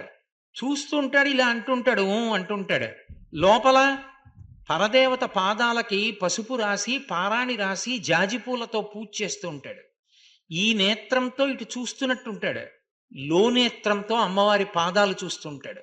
అది సామాన్యమైన ఉపాసన కాదు, అది ఒక స్థాయి దాటిన తరువాత పొందుతారు. అటువంటి వారు అసలు పూజా మందిరంలోకి ప్రవేశించేటప్పుడే వారు ఏ పూజ చేస్తున్నారో ఆ లోకం కింద భావన పొందుతారు. అదొక గమ్మత్తు. ఏదో పరదేవతని పూజ చేస్తున్నాడు అనుకోండి, మణిద్వీపంలో తాను వెళ్ళి కూర్చున్నాను, ఇదిగో కామధేనువులు చింతాముడులతో కూడుకున్నటువంటి నీ మందిరంలో నేనున్నానంటాడు. అంతేకాని నా పూజ గది రాళ్ళు టైల్స్ నేనేయించానండవు. చింతామణి గృహంలోకి వచ్చాను నేను, అవుగో కామధేనువులు కల్పవృక్షాలు, ఆ భావన చేస్తూ నేను అక్కడికి వచ్చానని, అదిగో అమ్మ. అంతేగాని నేనే కాశీ నుంచి పట్టుకొచ్చిన అన్నపూర్ణమ్మ విగ్రహం అండవు, అదిగో అమ్మ అన్న భావనతో కూర్చున్నప్పుడు అసలు ఆ కూర్చోవడం, ఆ లోపలికి వెళ్ళడమే పారవస్యం. అప్పుడు సాలోక్యం, అమ్మవారు ఉన్న లోకం, పరమశివుడు ఉన్న లోకం, విష్ణువు ఉన్న లోకం, ఏ లోకం అంటే ఆ లోకంలోకి తాను ప్రవేశించి పూజ చేస్తాడు. అది ఒకటి బాహ్యంలో పద్ధతి. శంకర భగవత్పాదులు అంటున్నారు చాలా తేలిక ఏమిటో తెలుసా సాలోక్యం అన్నది? ఆ భగవంతుని యొక్క భక్తిని కడుపు నిండా అనుభవించినటువంటి వాళ్ళు మాట్లాడుతున్నప్పుడు ఆ మాటలు వింటుంటే చాలు మనం కూడా అలాగే చేసేస్తున్నట్లుగా అనిపిస్తుంది. అప్పుడు సాలోక్యం, ఆలోకంలోనే ఉంటాం. వాళ్ళు ఎటువంటి వాళ్ళు? శివభక్తి ధుర్య జనతా సాంగత్య సంభాషణే సాలోక్యంచ. పరమభక్తి తత్పరులైనటువంటి వారితో మాట్లాడేటటువంటి మాటలు మనని కూడా ఆలోకమునందు ప్రవేశపెడతాయి. ఆయన మహాభక్తుడు. ఆయన కాశీపట్టణం వెళ్ళి యాత్ర చేసి తిరిగి వచ్చాడు. అందుకే యాత్ర చేసి ఎవరైనా వస్తే వెంటనే వాళ్ళ కాళ్ళకి నమస్కారం చేస్తారు. యాత్ర చేసి వచ్చినటువంటి వాడు యాత్రకి సంబంధించినటువంటి విశేషాలు చెప్తాడు, చెప్పగలిగిన ప్రజ్ఞాశాలి అయి ఉంటే. ఆయన గంగా నది ఎలా ఉంటుంది, ఆ వారణ అసి ఒడ్లు, ఆ గంగ ప్రవహించడం, అక్కడ ఉండేటటువంటి ఆ స్నాన ఘాట్, అందులోకి దిగడం, అక్కడ ఉన్నటువంటి శివలింగం, ఆ గంగా నదిని చూసేటప్పటికి కలిగినటువంటి పరవశం, గంగమ్మ యొక్క వైభవం, ఆయన స్నానం చేయడానికి దిగడం, సంకల్పం చెప్పుకోవడం, స్నానం చేయడం, పైకి రావడం, ఎదురుగుండా ప్రవహిస్తున్న గంగా, దాని యొక్క సైకతం, ఇవన్నీ వర్ణిస్తున్నాడు అనుకోండి. వర్ణించి ఇలా స్నానం చేశాను అన్నాడు అనుకోండి. ఆయన గంగా స్నానం చెప్పేటప్పటికి మీరు కూడా గంగా స్నానం చేస్తారు. మీరు కూడా కాశీలో ఉంటారు, మీరు గంగను చూస్తారు, మీకు ఒళ్ళు తడిసిపోయిన అనుభూతే కలుగుతుంది. అంటే శివభక్తి తత్పరులైనటువంటి, శివభక్తి తత్పరులు అంటే నా ఉద్దేశం విష్ణుభక్తి ఉండకూడదని కాదు. విష్ణుభక్తి అన్నా శివభక్తి అన్నా ఒకటే నేను చెప్తున్నానని గుర్తుపెట్టుకోవాలి మీరు. ఆ భక్తి కలిగినటువంటి వాడితో మాటలున్నాయే అవి భగవంతుని యొక్క లోకానికి తీసుకెళ్ళగలవు, నీ యొక్క ప్రయత్నం అక్కర్లేకుండా. అందుకే ఏం చెప్తారంటే, కొన్ని కోట్ల కోట్ల కోట్ల ఆస్తి పోని బెంగపెట్టుకోకు, మహాపురుషులతోటి సంగము మాత్రం వదిలిపెట్టుకోకు. వాళ్ళు దూరం చేసి ఛీ అని చూడగానే భ్రుకుటి ముడి వేసేటటువంటి స్థితి మాత్రం తెచ్చుకోవద్దు. ఇందుచేత కొన్ని కోట్ల కోట్ల కోట్ల జన్మల తర్వాత భగవంతుడి యొక్క అనుగ్రహం కలిగితే వచ్చేది ఏది అంటే, నీకంత ధ్యానం వచ్చినా రాకపోయినా, అంత పూజ వచ్చినా రాకపోయినా, వాళ్లతో కలిసి కూర్చుని వాళ్ళ మాటలు వినే అదృష్టం కలుగుతుంది. ఏ కారణానికైనా జార విడిచావా ఇక మళ్ళీ కోట్ల జన్మల వరకు వస్తుందని నమ్మకం లేదు. అందుకే పెద్దలు ఒక మాట చెప్తారు, సత్పురుషులతో ఉండేటటువంటి సహవాసమునకు ఉండేటటువంటి గొప్పతనం ఏమిటి అంటే, గంగా పాపం శిశీతాపం దైన్యం కల్పతరుస్తథా పాపం తాపంచ దైన్యంచ హంతి సజ్జన దర్శనం అంటారు. బాగా నన్ను పాపాలు పట్టేసుకున్నాయండి, పూర్వం తెలియదు, అయ్యో ఎన్నో తప్పులు చేసేసానండి, ఎలా ఈ పాపాలు పోవడం అంటే, పాపం పోవాలంటే గంగా పాపం, గంగ దగ్గరికి వెళ్ళి గంగలో స్నానం చేస్తే పాపం పోతుంది. చాలా తాపంగా ఉందనుకోండి ఒక్కపోతగా, బయటికి వచ్చి కూర్చుని చంద్రబింబం వంక చూస్తే మంచి ఆహ్లాదంగా ఉంటుంది, తాపం పోతుంది. దీనత్వం ఉందనుకోండి, అయ్యో నాకు అది లేదు ఇది లేదు అది లేదు ఇది లేదు అని ఏడుపు ఉందనుకోండి, కల్పవృక్షం దగ్గరికి వెళ్ళి ప్రార్థన చేస్తే దైన్యం పోతుంది. భక్తి తత్పరుడైనటువంటి ఒక్క వ్యక్తి దగ్గరికి వెళ్ళి మీరు నిలబడి మాట్లాడగలిగినటువంటి చనువు మీకు ఏర్పడింది అనుకోండి, ఆయన మిమ్మల్ని చూడగానే పేరు పెట్టి పిలిచి దగ్గరికి కూర్చోపెట్టి మీతో మాట్లాడి పంపిస్తారనుకోండి, అంత చనువు మీకు ఏర్పడితే గంగా స్నానము చేత పాపము పోవడము, చంద్రదర్శనము చేత తాపము పోవడము, కల్పవృక్షము యొక్క అనుగ్రహము చేత దైన్యము పోవడము, మూడు ఒక్క భక్తి తత్పరుడైన వ్యక్తి యొక్క దర్శనము చేత పోతాయి. కాబట్టి పాపం తాపంచ దైన్యంచ హంతి సజ్జన దర్శనం. భక్తి తత్పరుడైనటువంటి ఒక సత్పురుషుడి యొక్క దర్శనం అంత గొప్పది, ఆయనతో కూడి ఉండడం అంత గొప్పది. అది అంత తేలికైన విషయం కాదు. మహాభారతంలో ధృతరాష్ట్రుడు అన్ని నీచ కృత్యాలు చేసినా కృష్ణ పరమాత్మ దివ్యమైన నేత్రములిచ్చి విశ్వరూప సందర్శనం చెయ్యగలిగినటువంటి యోగ్యత ఎందుకు ఇచ్చారు అని అడిగారు. ప్రతిరోజు విన్నా వినకపోయినా మహానుభావుడైనటువంటి విదురుణ్ణి కూర్చోపెట్టుకుని రాత్రిళ్ళు మంచి మాటలు వినేవాడు. ఒక సత్పురుషుడితోటి సహవాసం ఉంది కాబట్టి, పిలిస్తే విదురుడు వస్తాడు కాబట్టి, చెప్పమంటే చెప్తాడు కాబట్టి, చెప్పినప్పుడు విన్నాడు కాబట్టి ఎంత పాపాత్ముడైనా ఎంత దుష్టుడైనా దివ్యనేత్రములనిచ్చి విశ్వరూప సందర్శనం ఇచ్చాడు కృష్ణ పరమాత్మ. సత్సంగత్వే నిస్సంగత్వం నిస్సంగత్వే నిర్మోహత్వం నిర్మోహత్వే నిశ్చలతత్వం నిశ్చలతత్వే జీవన్ముక్తి అంటారు మొహముద్గరంలో శంకర భగవత్పాదులు. సత్పురుషులతోడి సహవాసము అంత గొప్పది. అసలు శాస్త్రంలో ఒక నిర్ధారణ చేశారు. నాకు ఏదో కారు లేదు, లేకపోతే సొంత ఇల్లు భూమి మీద లేదు, ఇవన్నీ వదిలేవయా. అసలు నీకు లభించడం అంటూ ఉంటే 4 దొరికాయా లెక్క పెట్టుకో.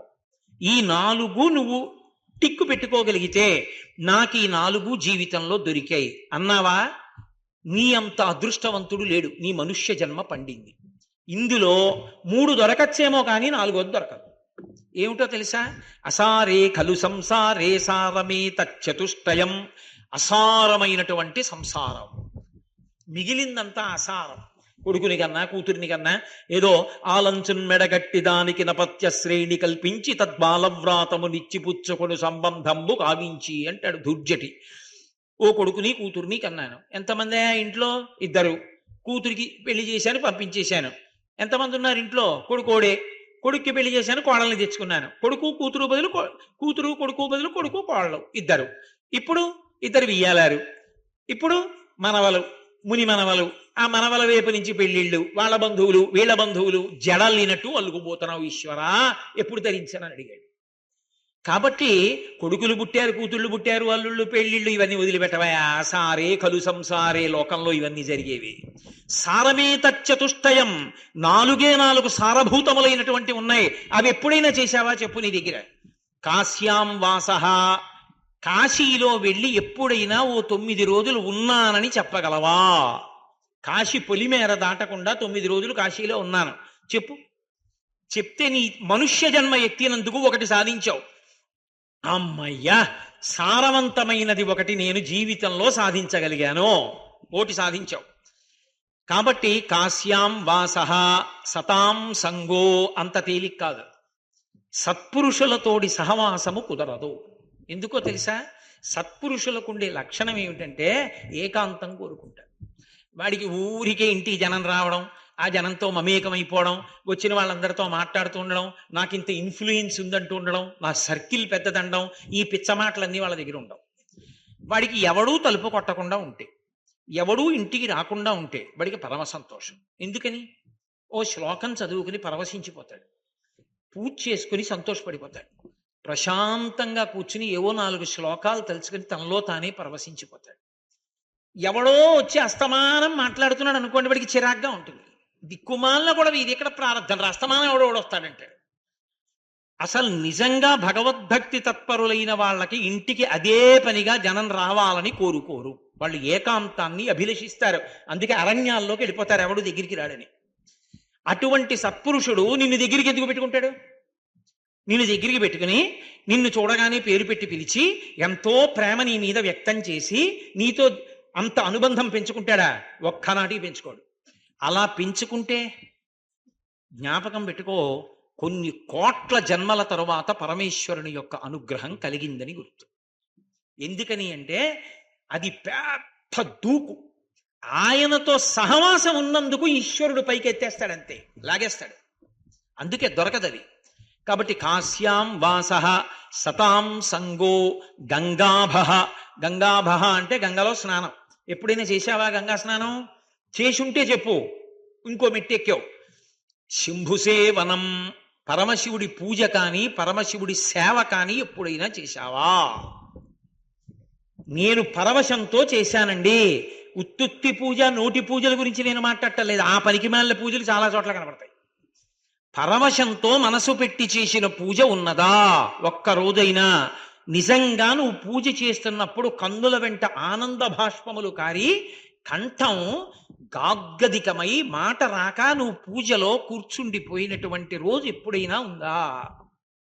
ఆ పూజ చేస్తున్నప్పుడు ఇంత అనుగ్రహమా తండ్రి, లోకం కోసం కంఠం నల్లబడినా చూసుకోకుండా హాలాహలం పుచ్చుకున్నావా అని ఎప్పుడైనా నీ కన్నుల వెంట నీళ్లు కారి కంఠం గాగ్గదికమైపోయి ముక్కంబట నీళ్ళొచ్చి తలకాయ జిమ్మని లాగి నిప్పెట్టి ఆగిపోయి ఎవరైనా చూస్తారని ఉత్తరీయం పెట్టి కళ్ళు తుడుచుకుని, ముక్కు కారిపోతుంటే చేతిగుడ్డతో తుడుచుకుని చేతులు కడుక్కుని పూజ ఎప్పుడైనా చేశావా? భగవంతుని యొక్క అనుగ్రహం తలుచుకుని కళ్ళ నీళ్లు కారాయా?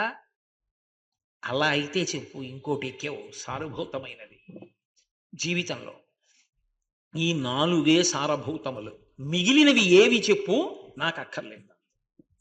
నేను నీ జన్మ చాలా గొప్పదని చెప్పడానికి కారణాలు కావు.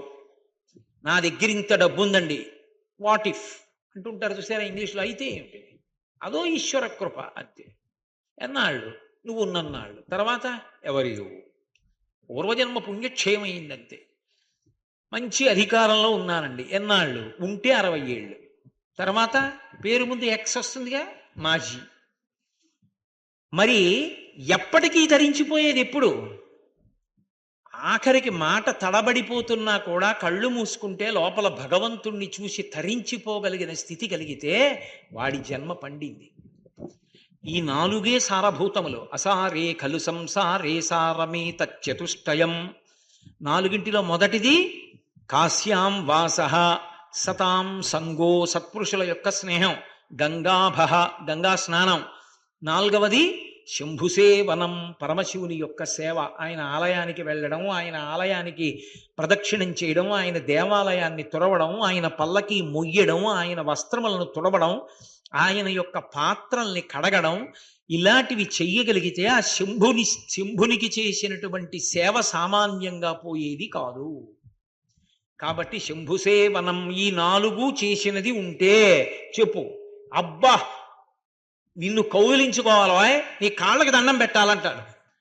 కాదు, నాకు 3 కొడుకులు ఉన్నారండి, అల్లుళ్ళు మాకు 2 కూతుళ్ళండి, అల్లుళ్ళు కొడుకుల్లా ఉంటారండి, కొడుకులు కొడుకున్నరలా ఉంటారండి, ఇవన్నీ చెప్పకు. చాలా మంది ఉన్నారు అలాంటి వాళ్ళు. ఇవద్దు. ఈ ఏడాది ఇది చెప్పావు, వచ్చే ఏడాది ఉపన్యాసానికి వచ్చినప్పుడు మా అల్లుడంతా పనికి మాలిన వాళ్ళు లేడండి అంటావు. అవి కాదు. గంగా స్నానం చేశాను, 9 రోజులు కాశీలో ఉన్నానంటావా చెప్పు, సంతోషిస్తాం అంతే. అని నేనంటలేదు మహాప్రభు, నాకేదో చెప్పమని నేను మిమ్మల్ని పోగొడతానని నేను అంటలా. నేనెంతటి వాడిని? శాస్త్రం అంటోంది ఆ మాట. కాబట్టి అది అంత గొప్పది. అందుకే ప్రయత్నపూర్వకంగా చెయ్యవలసినటువంటి పనులు కొన్ని చెప్పింది శాస్త్రం. ఇవి నీ ప్రయత్నంతో సాధించుకో. నువ్వు ప్రయత్నం చెయ్యకపోతే మాత్రం సాధన జరగదు. ఎందుకో తెలుసా? సత్పురుషుల దగ్గరికి వెళ్ళినప్పుడు మొదట లభించేది ఏది అంటే, అంత ప్రేమగా ఏం కౌగిలించేసుకుని మాట్లాడరు. ఏం కావాలి, ఎందుకు వచ్చావు, ఏమిటి అని తొందరగా పంపించడానికే ప్రయత్నిస్తారు. ఎందుకంటే ఆయన ఇంకో శ్లోకం చదువుకోవడమో ఇంకాసేపు జపం చేసుకోవడమో చేసుకుంటాడు. అందుకని ఆయనకి ఏమంత ఇష్టం ఉండదు ఊరికే మాట్లాడుతూ కూర్చోవడం. కానీ నువ్వే ప్రయత్నం చేసుకుని ఆయన నిన్ను చూడగానే ప్రేమతో పిలిచేటట్టు నువ్వు ప్రవర్తించాలి. అంతేవాసిత్వం పొందగలగాలి. దాని కొరకు అని చెప్పి దుర్జన సాంగత్యం, ప్రయత్నపూర్వకంగా దుష్టులైనటువంటి వారి స్నేహము లేకుండా దూరంగా జరిపేయాలి. దుష్టుల స్నేహం అన్నది చేయకూడదు జీవితంలో. 2వది కురు సజ్జన సంగమం. ఎప్పుడూ కూడా ఆయన మంచి సత్పురుషుడు అంటే ఒక్కసారి చూడడం, నమస్కారం చేయడం, ఆయన అనుగ్రహం పొందడానికి ప్రయత్నం జీవితంలో జరిగి తీరాలి. ఆ మాటలు వినడం, ఆ పుస్తకాలు చదువుకోవడం, దాన్ని అనుష్ఠానం చేయడం, సత్పురుషులతోటి సహవాసము కన్నా గొప్పది లోకమునందు లేదు. అది ఈశ్వర లోకంలో నిన్ను కూర్చోబెడుతుంది తీసుకెళ్ళి. ఆయన మాటలు చాలు వినగలగడం అదృష్టం. అక్కడికి వెళ్ళి కూర్చుని ఆయన మాట్లాడుతుంటే వినడం అంటే అంత తేలిక కాదు. ఎవరికీ పట్టని భాగ్యం నీకు పట్టిందని గుర్తు. కాబట్టి తప్పకుండా చెయ్యి. కురు పుణ్య మహోరాత్రం. 3వది రేపు చేద్దాం లేని విడిచిపెట్టకు. ఇది చేస్తే పుణ్యం వస్తుందన్న పని రాత్రైనా పగలైనా ఎప్పుడైనా సరే చేసే వెంటనే. శరీరం నిత్యం ఉంటుందో ఉండదో రేపు చేయడానికి, చేసే వెంటనే చేసేసాయి ఆ పని. కురు పుణ్య మహోరాత్రం స్మర నిత్యానిత్య విశేషణం. రోజు కూడా ఉండేదేది పోయేదేది జ్ఞాపకం చేసుకుంటూ ఉండదు. ఈ శరీరం వెళ్ళిపోతుంది, కొన్ని ఏళ్ల తర్వాత వెళుతుంది. ఉండిపోయేదేది ఆత్మ ఒక్కటే ఉంటుంది. దాని గురించి తెలుసుకోవాలి, భగవంతుడి గురించి తెలుసుకోవాలి, పెద్దల అనుగ్రహం పొందాలి. కాబట్టి దాన్ని ఎప్పుడూ స్మరిస్తూ ఉండు. ఈ 4 విడిచిపెట్టవద్దు. అందులో మొదటిదేది సత్పురుషుల యొక్క సాంగత్యమును విడిచిపెట్టవద్దు. ఏవి పోని పర్వాలా, మహాపురుషుల యొక్క సంగమును మాత్రము పోగొట్టుకోవద్దు. అందుకే భాగవతంలో మాలాకారుణ్ణి కృష్ణ భగవానుడు నీకేం కావాలని అడిగాడు. నీ పాద కమల సేవయు నీ పాదార్చకులతోడి నియ్యము నితాంతాపార భూతదయయు తాపసమందార నాకు దయసేయకదే అని అడిగాడు. ఇప్పటికీ నాకెందరో పెద్దలు తెలుసు, తీర్థం తీసుకునేటప్పుడు ఈ పద్యమే చెప్పి తీసుకుంటారు. నీ పాద కమల సేవయు నీ పాదములను సేవించే అదృష్టమి. నీ పాద కమల సేవయు నీ పాదార్చకులతోడి నెయ్యము నీ పాదములను అర్చించే సత్పురుషులతోటి సహవాసమియ్యి. నితాంత అపార భూతదయయు అపారమైనటువంటి భూతదయని నాకు కటాక్షించు. ఈ మూడే అడిగాడు. సత్పురుష సహవాసం అడిగాడు. అందుకే పెద్దలు అంటారు, సత్పురుష సహవాసం అనేటటువంటిది ఇండిప గింజ వంటిది అంటారు. బురద నీటిలో ఇండిప గింజ పారేస్తే ఎలా మలినమంతా కిందకు వచ్చేస్తుందో, నీరు శుద్ధమైపోతుందో, సత్పురుషుడితోటి సహవాసము ఎంతటి వారిని మార్చేస్తుంది. నేను మీకు ఒక ఉదాహరణ చెప్పాలి అంటే, కబీర్ దాస్ గారు మహాభక్తుడు. ఆయన భార్య పేరు లోయి. ఆ తల్లి యొక్క శీలం, ఆ తల్లి యొక్క భక్తి గురించి మాట్లాడాలి తప్ప ఆ మాట నేను అనకూడదు. కానీ సందర్భంలో అలా అనకుండా ఉండడం సాధ్యం కాదు కాబట్టి నేను అంటున్నాను అంతే. మహాందగత్తె కబీర్ దాస్ గారికి సత్పురుషులంటే ప్రాణం. ఓ రోజు రాత్రి బోలెడంతమంది సత్పురుషులు ఆయన ఇంటికి వచ్చారు. ఆయన ఆనందపడిపోయి మీరందరూ భోజనం చేసి వెళ్ళాలన్నారు. అలాగే చేస్తా ఉన్నారు. బియ్యపు గింజ లేదు ఇంట్లో.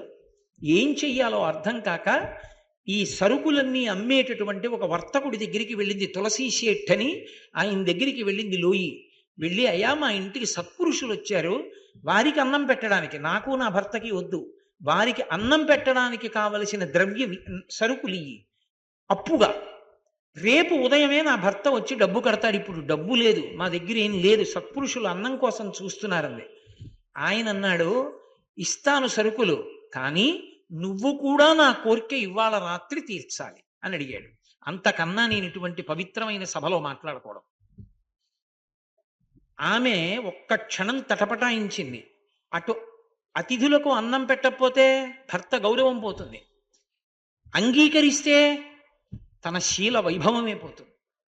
సరే, భర్త అతిథుల కన్నా, భర్త మాట కన్నా, భర్త గౌరవం కన్నా ఈ శరీరం గొప్పది కాదు. ఏముంది కోస్తే? చర్మము, రక్తము, మాంసము, కొవ్వు, అస్థి, శుక్ల, మేధ, 7 పదార్థాలు. కానీ దీనివల్ల అంత పుణ్యం నా భర్తకు వస్తే ఎందుకు కాదనాలని అలాగే సరుకులు తీసుకుంది, ఇంటికి వెళ్ళింది, వండింది, వడ్డించింది. అతిథులందరూ తినేశారు. కబీర్ దాస్ గారు దింపేశాడు, వచ్చేసాడు. ఏడుస్తూ నించుంది. ఎందుకు ఏడుస్తున్నావు లోయి అన్నాడు. అయ్యా, ఇటువంటి కోరిక కోరాడు తులసీ సేఠ్, అంగీకరించాను, అప్పుడు సరుకులు ఇస్తే అన్నం వండి పెట్టానంది. అయ్యయ్యయ్యయ్యో, ఎంత మంచివాడు, సత్పురుషులకి సరుకులు ఇవ్వడం ఎంత గొప్ప విషయం. తుచ్చమైన రక్తమాంసాలతో కూడిన శరీరాన్ని కాసేపు ఆయన పక్కన పెట్టమన్నాడా? బయట హోరున వర్షం వస్తోంది, మాట తప్పకూడదు. తడిసిపోతే ఆయనకంత ఆనందంగా ఉండదు. గొడుగు పట్టి తీసుకెడతానని గొడుగు పట్టి తీసుకెళ్ళాడు తులసీ సేట్ ఇంటికి. ఇంత వర్షం పడుతోంది, ఎక్కడొస్తుందని తలుపు వేసుకు పడుకున్నాడు ఆయన. వెళ్ళి తలుపు కొట్టింది లోయి. ఆయన తలుపు తీశాడు. ఆయనేమో బయట నించున్నాడు. కబీర్ దాస్ గారు లోయి లోపలికి వెళ్ళింది. ఆయన తెల్లబోయి, ఇంత వర్షంలో ఎలా వచ్చావన్నాడు. నా భర్త తీసుకొచ్చాడండి. నీ భర్త ఎందుకు తీసుకొస్తున్నానో తెలిసే తీసుకొచ్చాడా అన్నాడు. తెలిసే తీసుకొచ్చాడు. అంతమంది మహాభక్తులకు అన్నం పెట్టడానికి సరుకులు ఇచ్చావు, తుచ్చమైన ఈ శరీరాన్ని మాట తప్పకుండా అప్పజెప్పన్నాడు, తీసుకొచ్చాడండి. బయటికి వచ్చి చూశాడు. కబీర్ దాస్ గారు రామనామ భజన చేస్తున్నారు. ఆయనని ఇలా చూశాడంతే. ఇన్నాళ్ల తన జీవితం, తాను సంపాదించినటువంటి డబ్బు, తాను అతిక్రమించిన శాస్త్రం, తాను మూట కట్టిన పాపం తనకి జ్ఞాపకం వచ్చి, ఆయనెక్కడ నేనెక్కడ, అంతటి మహాపురుషుడని వెంటనే అతని అజ్ఞానపు చీకట్లు విచ్చిపోయాయి. వెళ్ళి తిన్నగా కబీర్ దాస్ గారి కాళ్ళ మీద పడిపోయి కన్నీటితో ఆయన పాదాలు కడిగి అభిషేకం చేశాడు. ఆస్తినంత దానం చేసేశాడు. కబీర్ దాస్ గారికి శిష్యుడై తరించిపోయాడు. ఇంత వర్షం పడుతోంది, ఎక్కడొస్తుందని తలుపు వేసుకు పడుకున్నాడు ఆయన. వెళ్ళి తలుపు కొట్టింది లోయి. ఆయన తలుపు తీశాడు. ఆయనేమో బయట నించున్నాడు. కబీర్ దాస్ గారు లోయి లోపలికి వెళ్ళింది. ఆయన తెల్లబోయి, ఇంత వర్షంలో ఎలా వచ్చావు అన్నాడు. నా భర్త తీసుకొచ్చాడండి. నీ భర్త ఎందుకు తీసుకొస్తున్నానో తెలిసే తీసుకొచ్చాడా అన్నాడు. తెలిసే తీసుకొచ్చాడు. అంతమంది మహాభక్తులకు అన్నం పెట్టడానికి సరుకులు ఇచ్చావు, తుచ్చమైన ఈ శరీరాన్ని మాట తప్పకుండా అప్పజెప్పన్నాడు, తీసుకొచ్చాడండి. బయటికి వచ్చి చూశాడు. కబీర్ దాస్ గారు రామనామ భజన చేస్తున్నారు. ఆయనని ఇలా చూశాడంతే. ఇన్నాళ్ల తన జీవితం, తాను సంపాదించినటువంటి డబ్బు, తాను అతిక్రమించిన శాస్త్రం, తాను మూటకట్టిన పాపం తనకి జ్ఞాపకం వచ్చి, ఆయనెక్కడ నేనెక్కడ, అంతటి మహాపురుషుడని వెంటనే అతని అజ్ఞానపు చీకట్లు విచ్చిపోయాయి. వెళ్ళి తిన్నగా కబీర్ దాస్ గారి కాళ్ళ మీద పడిపోయి కన్నీటితో ఆయన పాదాలు కడిగి అభిషేకం చేశాడు. ఆస్తినంత దానం చేసేశాడు. కబీర్ దాస్ గారికి శిష్యుడై తరించిపోయాడు. భాగవతంలో అటువంటి ఉపాఖ్యానం ఉంది. ఎన్ని ఉపాఖ్యానాలను నేను చూపించగలను. అందుకే శంకర భగవత్పాదులు అంటున్నారు, మహాపురుషులతోడి సంగమున్నదే పరమభక్తులైన వారితో కలిసినటువంటి కూడిక. అటువంటి సంగము తప్పకుండా భగవంతుని యొక్క లోకమునకు నిన్ను తీసుకుని వెళ్ళగలదు. ఆ మాటలు అలా ఉంటాయి, అవి నిన్ను భగవద్లోకంలో నిలబెట్టగలవు, అంత శక్తివంతములు. కాబట్టి సారూప్యం తవ పూజనే శివ మహాదేవేతి సంకీర్తనే సామీప్యం శివభక్తి ధుర్య జనతా సాంగత్య సంభాషణే సాలోక్యంచ చరాచరాత్మకతను ధ్యానే సాయుజ్యం. శంకర, ఈ చరాచరాత్మకమైనటువంటి జగత్తునంతటినీ కూడా నీ శరీరంగా భావన చేసి ధ్యానం చేస్తే నాకు సాయుధ్య మోక్షం వస్తుందండి. ఈ చరాచరాత్మకమైన ప్రపంచం అంటే, చరాచరములు అంటే స్థావర జంగమములు అని పేరు. స్థావరములు అంటే కదలని వాటిని అన్నింటినీ స్థావరములు అంటారు. చెట్లు ఉన్నాయనుకోండి కదలవు, అలాగే భూమిలోంచి లేచి అలాగే ఉంటాయి. మేక వచ్చి మీదపడి ఆకులు తిననివ్వండి, రాళ్ళు పెట్టి కొట్టనివ్వండి, గొడ్డలి పెట్టి నరకనివ్వండి, ఒక్క అడుగు దాటి వెళ్ళదు, కదలకుండా ఉండిపోతుంది. కాబట్టి దాన్ని స్థావరం అంటారు. కదిలి వెళ్ళిపోయేటటువంటి వాటిని అన్నింటినీ జంగమములు అంటారు. ఇప్పుడు మనం ఉన్నాం అనుకోండి, మన జంగమములు అంటారు, ఎందుకంటే మనం కదిలి వెళ్ళిపోతాం. స్థావర జంగమాత్మకమైనటువంటి ఈ సమస్త ప్రపంచము పరమశివుని యొక్క శరీరం. ఆ మాట అంత తేలిక కాదు అనడం. ఎందుకో తెలుసా? ఆ మాట అన్ననాడు నిన్ను తిట్టిన వాణ్ణి కూడా నువ్వు చెనకడానికి ఇష్టపడవు. అది ఎంత స్థాయిలో ఉంటుందంటే, నేను ఏదో తింటున్నాను అనుకోండి, తింటున్నప్పుడు పొరపాటున నాలుక నా పళ్ళ మధ్యలో పడితే ఇప్పుడు నా పళ్ళే నా నాలుకే, నా పళ్ళు నవ్వులుతున్నప్పుడే నా నాలుకే పళ్ళ మధ్యలోకి వెళ్ళింది, పళ్ళు కొరికేసాయి. ఇప్పుడు ఓసి దిక్కుమాలిన నాలుక, చూసుకోవద్దే, పళ్ళ మధ్యలోకి ఎందుకు వెళ్ళావు కొరకవు అని నాలుకని తిడతానా? అమాయకమైన నాలుక, మెత్తటి నాలుక మీ పళ్ళ మధ్యలోకి అన్నాన్ని తోస్తూ రుచి చెప్తూ ఉంటుందే, మాట్లాడడానికి ఉపయోగపడుతుంది, దాన్ని ఎందుకు కొరికారు అని పళ్ళు పటకార పెట్టి పీకేనా? రెండూ చేయను. ఎందుకని? పళ్ళు నావే, నాలుక నాదే, కాబట్టి ఓర్చుకుంటాను. మహాత్ములైన వారు రెండూ నావైనప్పుడు నేను ఎలా ఓర్చుకున్నానో అలా భగవద్విరుద్ధంగా ప్రవర్తిస్తూ, భక్తికి వ్యతిరేకంగా ప్రవర్తిస్తూ, ఉద్ధతితో ప్రవర్తించే వాళ్ళని కూడా శివస్వరూపమే, అదిగో నా పళ్ళు నా నాలుకే అన్నట్లుగా భరిస్తారు తప్ప అంతా శివమయం జగత్, శివుడు కానిది లేదు అంటారు. ఆ భావనకి వెళ్ళిపోవడం అంటే నేను నోటితో చెప్పినంత తేలిక విషయం కాదు. రమణ మహర్షి ఒకప్పుడు తన పర్ణశాలలో ఉన్నారు అరుణాచలంలో. పర్ణశాల అంటే చిన్న తాటాకుల పందిరి, దానికి ఒక తలుపు ఉండేదో కిటికీ ఉండేదో, అందులో ఉండేవారు. దొంగలు వచ్చారు రాత్రి, వచ్చి తలుపు కొట్టారు. ఆ కిటికీ తలుపు తీశారు. ఎవరు మీరని అడిగారు. మేము దొంగలం అన్నారు. ఏం కావాలి అంటే, లోపల ఉన్నవి దోచుకుంటాం, రండి అని తలుపు తీసి స్వాగతం, లోపలికి రండి. నమ చోరాయచ తస్కరాణం పతయే నమో నమో అని కదా. తస్కరుడి రూపంలో, దొంగ రూపంలో వచ్చేవాడు పరమశివుడే, కాబట్టి స్వాగతం, హే శంభో రండి అన్నారు. వాళ్ళు అన్నారు, నీకు బుద్ధి ఉందా లేదా? దొంగలం వచ్చామంటే తలుపులు తీస్తామేంటి? తలుపులు వేసేసి అరు దొంగలు దొంగలు దొంగలు అన్నారు. అప్పుడు మేము తలుపులు బదలగొట్టుకుని లోపలికి వచ్చి మిమ్మల్ని 4 చావ కొట్టేసి ఎత్తుకుపోతాం. అప్పుడు మా ఉద్యోగం మేము చేసిన తృప్తి. అంతేగాని నువ్వు రమ్మంటే మేము లోపలికి వచ్చి పట్టుకెళ్ళండి అంటే, మూటలు కట్టే మీరే ఇచ్చేస్తే మేమే మూట కట్టేసుకుంటే ఇంకా దొంగతనం ఏంటి, మాకు తృప్తి ఉండదు, తలుపు వేసి అరు అన్నారు. ఆయన అన్నారు, ఎందుకు అరవడం, నాకు మీ మీదేమీ విముఖత లేదే, మీరు శివస్వరూపమే, రండి పట్టుకెళ్ళండి, మీకు ఏమైనా కావలసింది ఉంటే, అంతకన్నా కావలసిందే ఉంది తీసుకోండి, సంతోషం అన్నారు. బుద్ధి లేని వాళ్ళే ఉన్నాడు అని తలుపేయమని పక్క వాళ్ళకి చెప్పి అరవమన్నారు. రమణులు అరవలేదు. వాళ్ళు ఏదో దొంగ దొంగ దొంగ అన్నారు. వీళ్ళు తలుపులు, అవి ఆ తలుపులే ఉందండి, అట్ట ముక్కల్లా ఉంటాయి అవి. ఆయనకి సర్వం శివమయం జగత్. ఆయనకి ఒక్క తోపు తోసుకొని లోపలికి వచ్చారు. మిగిలిన వాళ్ళని అందరినీ పారిపోండి అన్నారు. ఎందుకు పారిపోవడం అన్నారు రమణ మహర్షి. అంటే మేము దొంగలం కదా, పారిపోవాలి నువ్వు అన్నారు. నాకు అలా అనిపించట్లేదు, మీరు అరుణాచలేశ్వరుడే, నేను పారిపోను అన్నారు. పారిపోకపోతే కొడతాం, మూర్ఖుల్లో ఉన్నాడు ఎవరోనని పెద్ద బడిత తీసి ఆయన తొడల మీద కొట్టారు. కొడితే ఆయన మెల్లగా నవ్వుకుంటూ పర్ణశాల బయటికి వచ్చి అక్కడ చిన్న అరుగు లాంటిది ఉంటే దాని మీద కూర్చున్నారు. ఆయన గోచి ఒకటే పెట్టుకునేవారు. ఆ చుట్టూ ఉన్న అంతేవాసులు చూసి, హే భగవన్, మీ తొడల మీద ఇంతంత తట్లు తేరే, అంత దెబ్బలు కొట్టారా, అనండి, ఆ లోపల ఉన్న దొంగల్ని ముక్క ముక్కలుగా కొట్టేస్తా ఉన్నారు. ఆయన అన్నారు, ఇందాక నేను చెప్పిన ఉపమానం చెప్పి, నేను అన్నం తింటున్నప్పుడు పళ్ళ కింద నాలుక పడితే పంటిదా తప్పు నాలుకదా తప్పు, నావే కాబట్టి సహిస్తాను. మూర్ఖుడు దొంగ రూపంలో ఉన్న పరమశివుడు వాళ్ళు, నన్ను ఏదో సేవించి తరించాలనుకున్న శివరూపంలో ఉన్నవాళ్ళు మీరు. వాడు శివుడే, మీరు శివుడే, నాకెవరి మీద ద్వేషం లేదు, వారికి కావలసింది తీసుకొనివ్వండి. అది స్థావర జంగమాత్మకంగా ప్రపంచాన్నంతటినీ శివతనువుగా చూడగలగడం. అలా చూడగలిగితే ఇప్పుడు అందులో నేను అంతర్భాగమే. కోటేశ్వరారు, మీరు ఈ గోర, మీరు ఈ వేల, మీరు ఈ అరిచెయ్య, మీరు ఈ మణికట్ట, మీరు ఈ చెయ్య, లేకపోతే మీరు మోచెయ్య, మీరు భుజమా, మీరు పొట్ట, మీరు గుండె అంటే నేనేం చెప్పను? అవన్నీ కలిస్తేనే నేను. శివుడెవరు? స్థావర జంగమములన్నీ కలిసి శివుడు. అందులో నేను ఉన్నానా లేదా? అప్పుడు ఇంక నేను వేరేలా అయ్యాను? అందులోనే నేనున్నాను. కాబట్టి సాయుజ్యం, నేను నీలో కలిసిపోలా.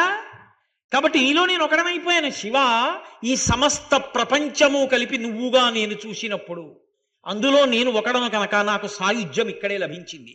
నేను నీలో ఐక్యమైపోయే ఉన్నాను, వేరుగా లేను. అసలు ఏమి ఉదాత్తమైన భావనలండి. అలా చెప్పిన కవి ఎవరు? జగద్గురువులు కనుక, మహాపురుషులు కనుక, లోకాన్ని ఉద్ధరించడానికి అసలు మనిషి భావన సంస్కారం ఎలా ఉండాలో, ఎంత వైభవోపేతంగా ఆలోచించాలో, ఎలా ఈశ్వరుణ్ణి పూజ చెయ్యాలో మనందరి కొరకు అద్భుతంగా చూపించారు. కాబట్టి అటువంటి స్థితి నాకు ఇప్పుడే ఇక్కడే లభించింది. లభించినప్పుడు నీ పూజ చేస్తున్నప్పుడు సారూప్య మోక్షం వచ్చింది.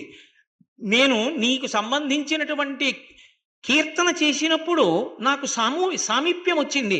నీ భక్తులతో మాట్లాడినప్పుడు సాలోక్యం వచ్చింది. స్థావర జంగమాత్మకమైనటువంటి ప్రపంచాన్నంతటినీ శివరూపంగా చూసినప్పుడు నాకు సాక్షాత్తుగా అదిగో సాయుధ్యం వచ్చింది. కాబట్టి ఈశ్వర, ఎవడైనా ఒక మోక్షం పొందగలడు. నేను సారూప్య, సామీప్య, సాలోక్య, సాయుధ్య మోక్షములు 4 ఇక్కడే ఇప్పుడే ఈ క్షణంలోనే అనుభవించాను. కాబట్టి ఈశ్వర, కృతార్థోస్మ్యహం, నేను కృతార్థుడను. అంటే ఏది పొందాలో అది పొందినవాడను. అంటే దాని అర్థం ఏమిటి? సాధన అన్నది మొదలు పెడితే ఎప్పటికైనా ఎవడైనా కృతార్థుడే కాగలడు. ఇది శంకర భగవత్పాదులు మనకి నేర్పినటువంటి విధానం. అప్పుడు అహం అన్నప్పుడు శంకరులు కాదు, ఆ శ్లోకం నేను చదివాను అనుకోండి, నాకు అన్వయం అవుతుంది. కనీసంలో కనీసం పూజ చేసినప్పుడో, భగవద్భక్తులతో సహవాసంలోనో, కీర్తన చేసినప్పుడో, లోకాన్నంతటినీ శివస్వరూపంగా చూడగలిగినటువంటి ప్రజ్ఞా విశేషాన్ని బుద్ధి వైభవంగా పొందడానికి చేసేటటువంటి ప్రయత్న రూపమే సాధన కనుక, ఆ సాధన ఎలా పరిణమించి చిట్ట చివర మనుష్య జన్మ సార్థక్యానికి పనికి రావాలో శంకర భగవత్పాదులు ఉపదేశంగా ఈ శ్లోకంలో మనందరికీ ఆవిష్కరించారు. ఎక్కడ నేను చెప్తున్నాను మీరు వినండి అనరు, అది వారి వినయం. వారు అంత మర్యాదగా మాట్లాడతారు.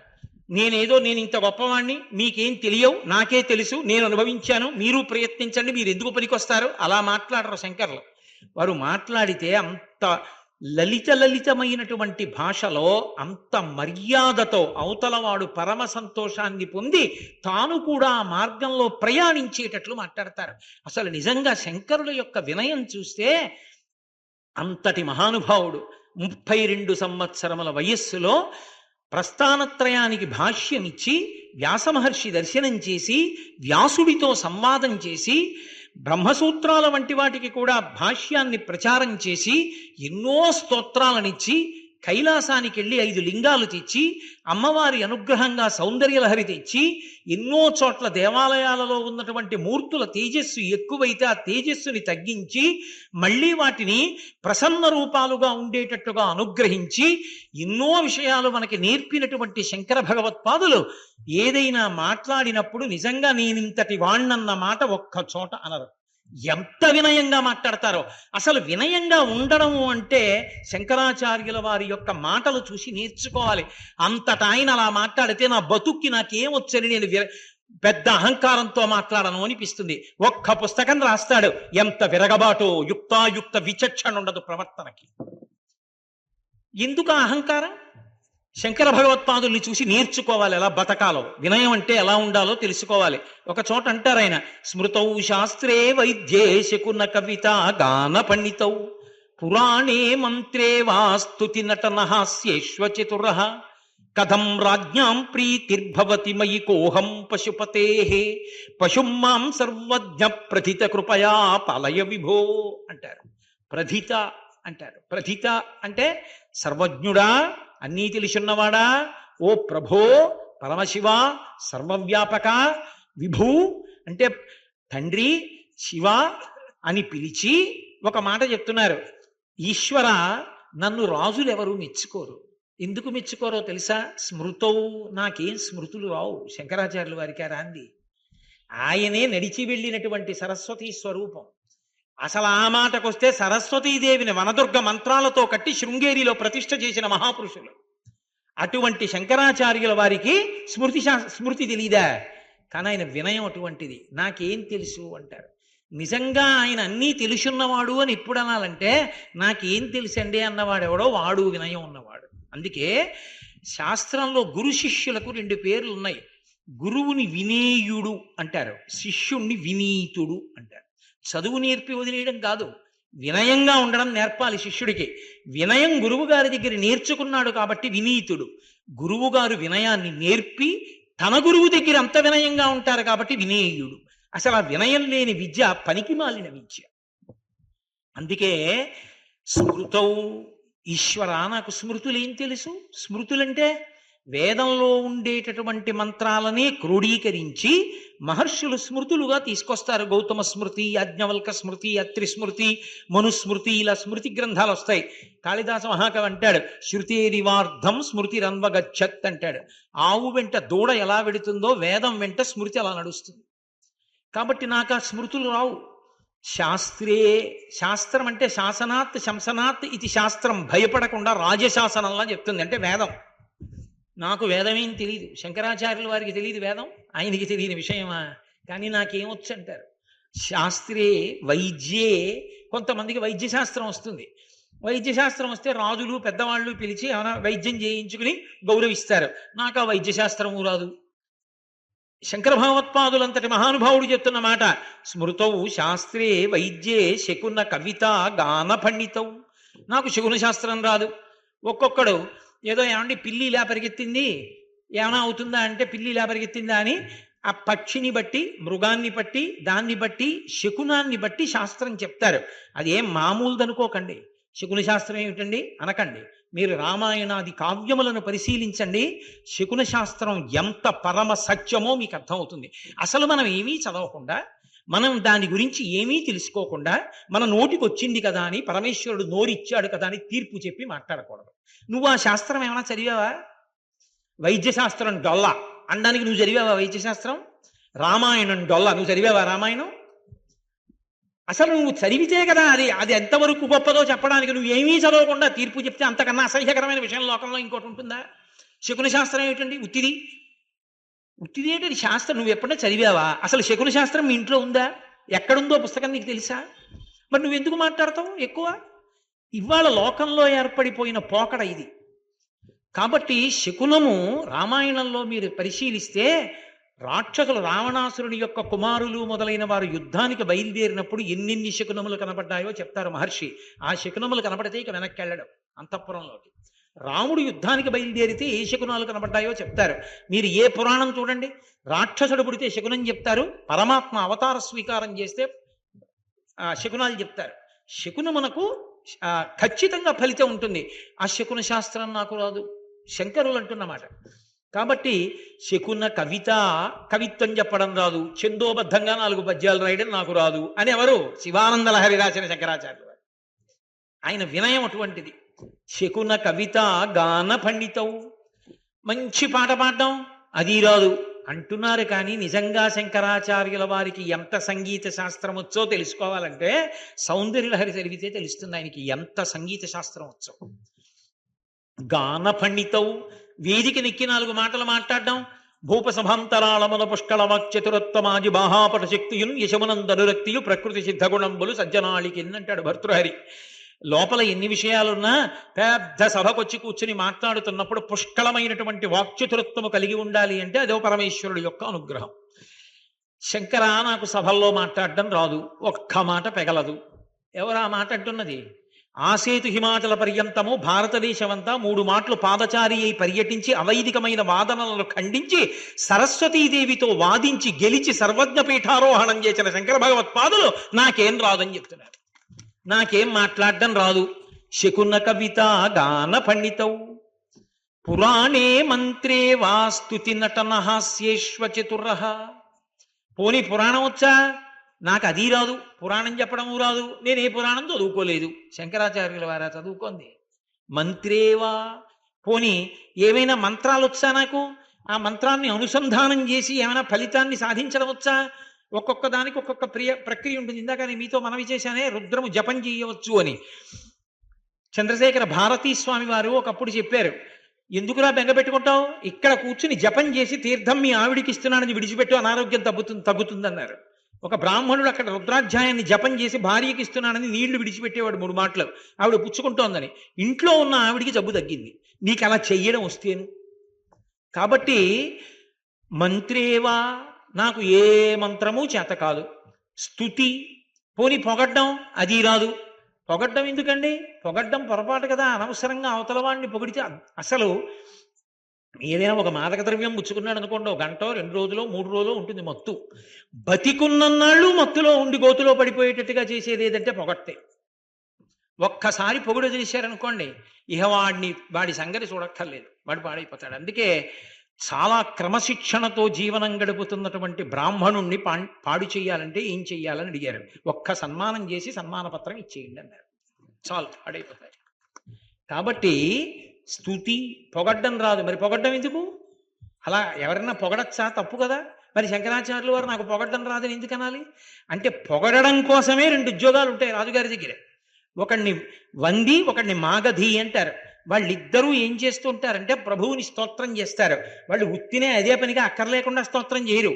వంది చూస్తాడు, రాజు ఏదైనా తప్పు నిర్ణయం చేస్తుంటే రాజు చేసిన నిర్ణయం వల్ల రాజు వంశంలో ఇంతకుముందు పుట్టిన మహాపురుషుల యొక్క కీర్తి పాడైపోతోంది అనుకుంటే, వంది పూర్వం రాజు యొక్క వంశంలో ఉన్న వాళ్ళు ఎటువంటి పనులు చేశారు, ఇప్పుడు నువ్వు చేస్తున్న పని వల్ల వాళ్ళ కీర్తి కళంకం అవుతోందని కీర్తన చేస్తాడు.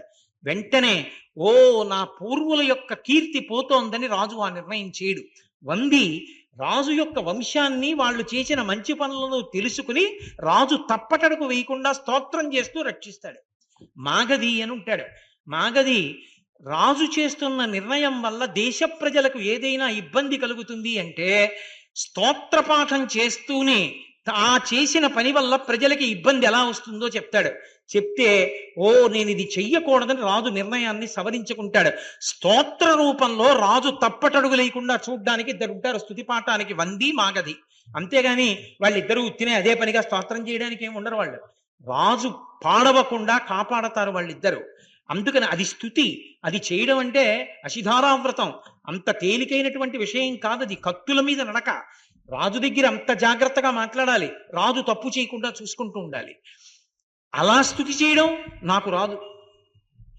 నటన, పోని ఏదో నటన చేసి ఏదో ఏంటి కాసేపు రంగస్థలం మీద ఉండి అందరినీ మెప్పించగలనా? నాకు అది రాదు. స్తుతి నటన హాస్యేష్వ చతుర్రః, పోని హాస్యం ఆడడం. హాస్యం అని చెప్పేసి మనకు అవధానాల్లో కూడా ఉంటుంది. అప్రస్తుతంగా మాట్లాడుతూ కాస్త హాస్యాన్ని మేళవిస్తూ ఉంటారు. ఆ హాస్యం ఏదో అవతల వాడిని నవ్వించడం నాకు రాదు. నవ్వించడం హాస్యం అన్న మాటని జాగ్రత్తగా అర్థం చేసుకోవాలి. హాస్యమంత లలితముగా ఉండడం, లలితంగా ఉంచడం అంత తేలికైన విషయం కాదు. హాస్యం అంటే అర్థం పర్థం లేకుండా ఇతరుల మనసు గాయపడేటట్టుగా ప్రవర్తించేటటువంటి వాడు హీనుడు. అలా ప్రవర్తించకూడదు. ఏ పాత్ర పడితే ఆ పాత్రని హాస్యం కోసం ఎంచుకోకూడదు. గురువులు, ఉపాధ్యాయులు, అధ్యాపకులు ఇటువంటి వాళ్ళ పాత్రలు వేసి వాళ్ళనందరినీ కూడా అత్యంత అసహ్యకరంగా చూపించేటట్టుగా ప్రవర్తించి రంగస్థలం మీద నటించి హాస్యనటుడు అని పేరు తెచ్చుకుని ఆ డబ్బులతో అన్నం తినడం ఆత్మహత్యా సదృశ్యం. అటువంటి హాస్యం కూడదు. ఇతరుల మనసు కష్టపడనటువంటి హాస్యం చూపించగలగాలి. కాబట్టి హాస్యేష్వ చతురః అచతురః, నాకవేం రావు. కాబట్టి ఓ శాస్త్రం రాదు. స్మృతౌ శాస్త్రే, నాకు శాస్త్రం తెలియదు. శాస్త్రం అంటే వేదమని ఒక అర్థం, వేదములకు ఉపాంగములను ఒక అర్థం. చతుశాస్త్రములని 4. ఆ 4ంటిని శాస్త్రాలంటారు. అందులో మొదటిది వ్యాకరణం. వ్యాకరణం శివాలయంలోనే వ్యాకరణ మంటపంలో నేర్చుకోవాలి. ఎందుకంటే ఆయన ఢమరకంలోంచే మాహేశ్వర సూత్రాలు వచ్చాయి కాబట్టి. రెండవది తర్కము లేక న్యాయము అంటారు. అది యుక్తితో భగవంతుడు ఉన్నాడు అన్న విషయాన్ని స్థాపిస్తుంది తర్కశాస్త్రం. అలాగని వితండవాదన చేయకూడదు. తా పట్టిన కుందేలుకు 3 కాళ్ళు అన్నట్టుగా మూర్ఖవాదన చేయకూడదు. పటిమతో వాదన చెయ్యాలి. దాన్ని తర్కము న్యాయము అంటారు. మూడవది పూర్వమీమాంస. మీమాంస అని వదిలేశాను అనుకోండి, ఏమీ చెప్పకపోతే పూర్వమీమాంస అని గుర్తు. పూర్వమీమాంస అంటే కర్మలకు యజ్ఞయాగాది క్రతువులకు సంబంధించినటువంటి వ్యాఖ్యానము, భాష్యము అంతటినీ పూర్వమీమాంస అంటారు. 4 ఉత్తర మీమాంస లేక వేదాంతం. అంటే ఉపనిషత్తులు, బ్రహ్మసూత్రాలు మొదలైనటువంటి వాటి భాష్యం జ్ఞానమును ఇవ్వగలిగినటువంటిది, ఆత్మను అనుభవించేటట్టుగా చెయ్యగలిగినటువంటిది. అటువంటివి ఏ ఉన్నాయో వాటిని చతుశాస్త్రములు అంటారు. ఆ శాస్త్రములు నాకు రావు. స్మృతౌ శాస్త్రే వైద్యే శకున కవిత గాన పండితౌ పురాణే మంత్రే వా స్తుతి నటన హాస్యేష్వ అచతురః. కథం రాజ్ఞాం ప్రీతిర్భవతి మయి కోహం పశుపతే. ఈశ్వర, ఇంకా రాజులు నన్నెందుకు ఆదరిస్తారు? కాదు. అదే శ్లోకాన్ని తిప్పండి. రాజులు సంతోషించి రాజుల ప్రాపకం పొందాలన్న విద్యలు నాకు అక్కర్లేదు. కాబట్టి రాజులు నన్ను ఎందుకు పిలుస్తారు? నన్ను పిలవరు. నాకేమీ రాదు. ఏమీ రాని వాడిని ఏమంటారు? విద్యావిహీన పశువు. పశువు అంటారు. నేను పశువుని. కాబట్టి మయి కోహం పశుపతే, నేనెవరో తెలియని పశువుని. నువ్వు పశుపతివి. పశుపతి ఏం చేయాలి? పశువుల్ని చూసుకోవాలి. ఆవుల్ని కాసేటటువంటి వాడు ఆవుల్ని తీసుకుని బీడుకెడతాడు. ఆవులు పాడుపడిపోయిన నూతుల దగ్గరికి, ఏట్లోకి, పుట్టల దగ్గరికి వెళ్లకుండా ఆవుల్ని కాసేవాడు చూడాలి. దానికేం తెలుసు? అది వెళ్ళిపోతుంది, కొట్టుకుపోతుంది. వీడు చూసుకోవాలి. నేను పశువుని, నువ్వు పశుపతివి. పరమశివుడికి పశుపతి అని పేరు, ఖాట్మండులో పశుపతినాథ్. కాబట్టి నువ్వు పశుపతివి. కాబట్టి నేను పాడైపోకుండా ఎవరు చూసుకోవాలి? నువ్వు చూసుకోవాలి. కాబట్టి పశుమాం సర్వజ్ఞ, అన్నీ తెలుసున్నవాడా. నిజంగా శంకరాచార్యుల వారు ఎవరో ఆయన తెలీదు. ప్రథిత కృపయా పాలయ విభో, నేను పశువుని, నువ్వు పశుపతివి. కాబట్టి నన్ను కాపాడు శంకర. ఎంత వినయంతో మాట్లాడతారో శంకరాచార్యులు. ఇన్ని చదువుకుని ఇన్ని తెలుసున్న మహాపురుషుడు, అపరశివావతారం, పరమశివుడు భూమి మీద శంకరాచార్యుల వారిగా నడిచాడు. అటువంటి శంకర భగవత్పాదులు ఏమీ తెలియదు నాకని అంత వినయంతో మాట్లాడారు. లోకంలో మహాపురుషులైన వారి జీవితంలో ఎవరినైనా చూడండి, నాకిన్ని తెలుసని అనరు. నాకేం తెలుసండి అంటారు. సుందరకాండలో 100 యోజనముల సముద్రాన్ని దాటి సీతమ్మ తల్లి దర్శనం చేసిన ఒకే ఒక మహావీరుడు హనుమ. అటువంటి ఆయన్ని సీతమ్మ అడిగింది, ఏమయ్యా, అన్ని వానరములు ఆవలి ఒడ్డున కూర్చున్నాయి, రాలేకపోయాయి, ఒక్కడి వచ్చావు, రేపొద్దున్న యుద్ధం వస్తే ఎవరొస్తారని అడిగింది. ఆయన అన్నారు, మద్విశిష్టాశ్చ తుల్యాశ్చ సంతి తత్ర వనౌక సహా మత్త ప్రత్యవర కశ్చిన్నాస్తి సుగ్రీవ సన్నిధౌ అంది. అమ్మా, నీకు తెలియని రహస్యమా? అంతఃపుర స్త్రీల దగ్గరికి, మహారాణుల దగ్గరికి రాజు తన దూతని పంపించేటప్పుడు అందరిలోకి బాగా తక్కువ ప్రజ్ఞ ఉన్నవాడెవరో వాణ్ణే పంపిస్తారు. సీతమ్మ తల్లి రాముడి భార్యవి, మహా ఇల్లాలివి, నీ దగ్గరికి నన్ను పంపించారంటే నాకన్నా తక్కువవాడు ఉంటాడమ్మా లోకంలో. నాతో సమానులు ఉన్నారు, నాకన్నా అధికులు ఉన్నారు, తప్ప నాకన్నా తక్కువ వాడు సుగ్రీవుడి దగ్గర లేడమ్మా అన్నాడు. మహానుభావుడు అంతటి ప్రజ్ఞాశాలి. లోకంలో వినయము అన్నది చూడాలి అంటే స్వామి హనుమ దగ్గర చూడాలి, శంకరాచార్యుల వారి దగ్గర చూడాలి. పరోపకారము శంకరాచార్యుల వారు, హనుమ. ఎప్పుడూ తిరిగి లోకం కోసం ఉపకారం శంకరాచార్యుల వారు, హనుమ. చిరంజీవులు శంకరాచార్యుల వారు, హనుమ. సౌందర్యలహరిలో శబ్దస్వరూపంతో ఉంటారు శంకరభగవత్పాదులు. ఇద్దరిది ఒకేలా ఉంటాయి శంకరాచార్యుల వారి జీవితం, స్వామి హనుమ యొక్క జీవితం. అంతటి మహాప్రజ్ఞాశాలి. మీకు నేను ఒక్క విషయం చెప్తాను. ఏ మహాకవి రచన చేశాడో నాకు తెలియదు, కానీ నిజంగా పరమ వినయంతో ప్రతి ప్రదోష వేళలో పరమశివుణ్ణి వేడుకోవడం అంటే, ఆయన్ని వినయంతో ఈశ్వరా నన్ను రక్షించు అని అడగడం అంటే, నిజంగా ఎంత అందమైనటువంటి ఆ ద్విపద రచన చేశాడో ఒక మహానుభావుడు.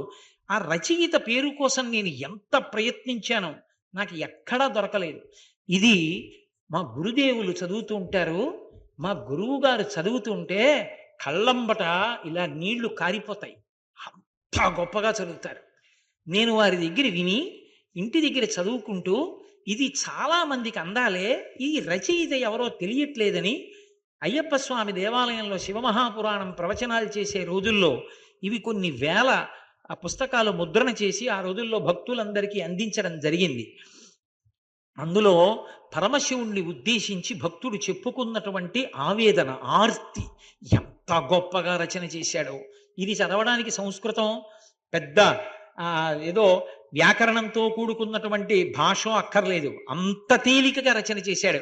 శ్రీపార్వతీనాథ చిన్మయ బోధ తాపసమందార ధర్మ సంచార దక్షయాగ విభంగ ధవళ భస్మాంగ పక్షివాహన బాణ పన్నగాభరణ బాహుసక్త కరోట బాలేందు జూట మోహనాకార సన్ముని చిత్తచోర సాగరతూ నీర జగదేక శూర నాగచర్మాంబర నయనచో మధుర పర్వతకో దండ పరిభృత జాండ సర్వలోక శరణ్య సజ్జనగణ్య అని పరమశివుణ్ణి మానస పూజ చేశాడు. ఇప్పుడు నేను అదంతా ఎక్కడ చెప్తాను కానీ, అబ్బో అద్భుతంగా చేసేశాడు అసలు శివ పూజ అంతా చేసి.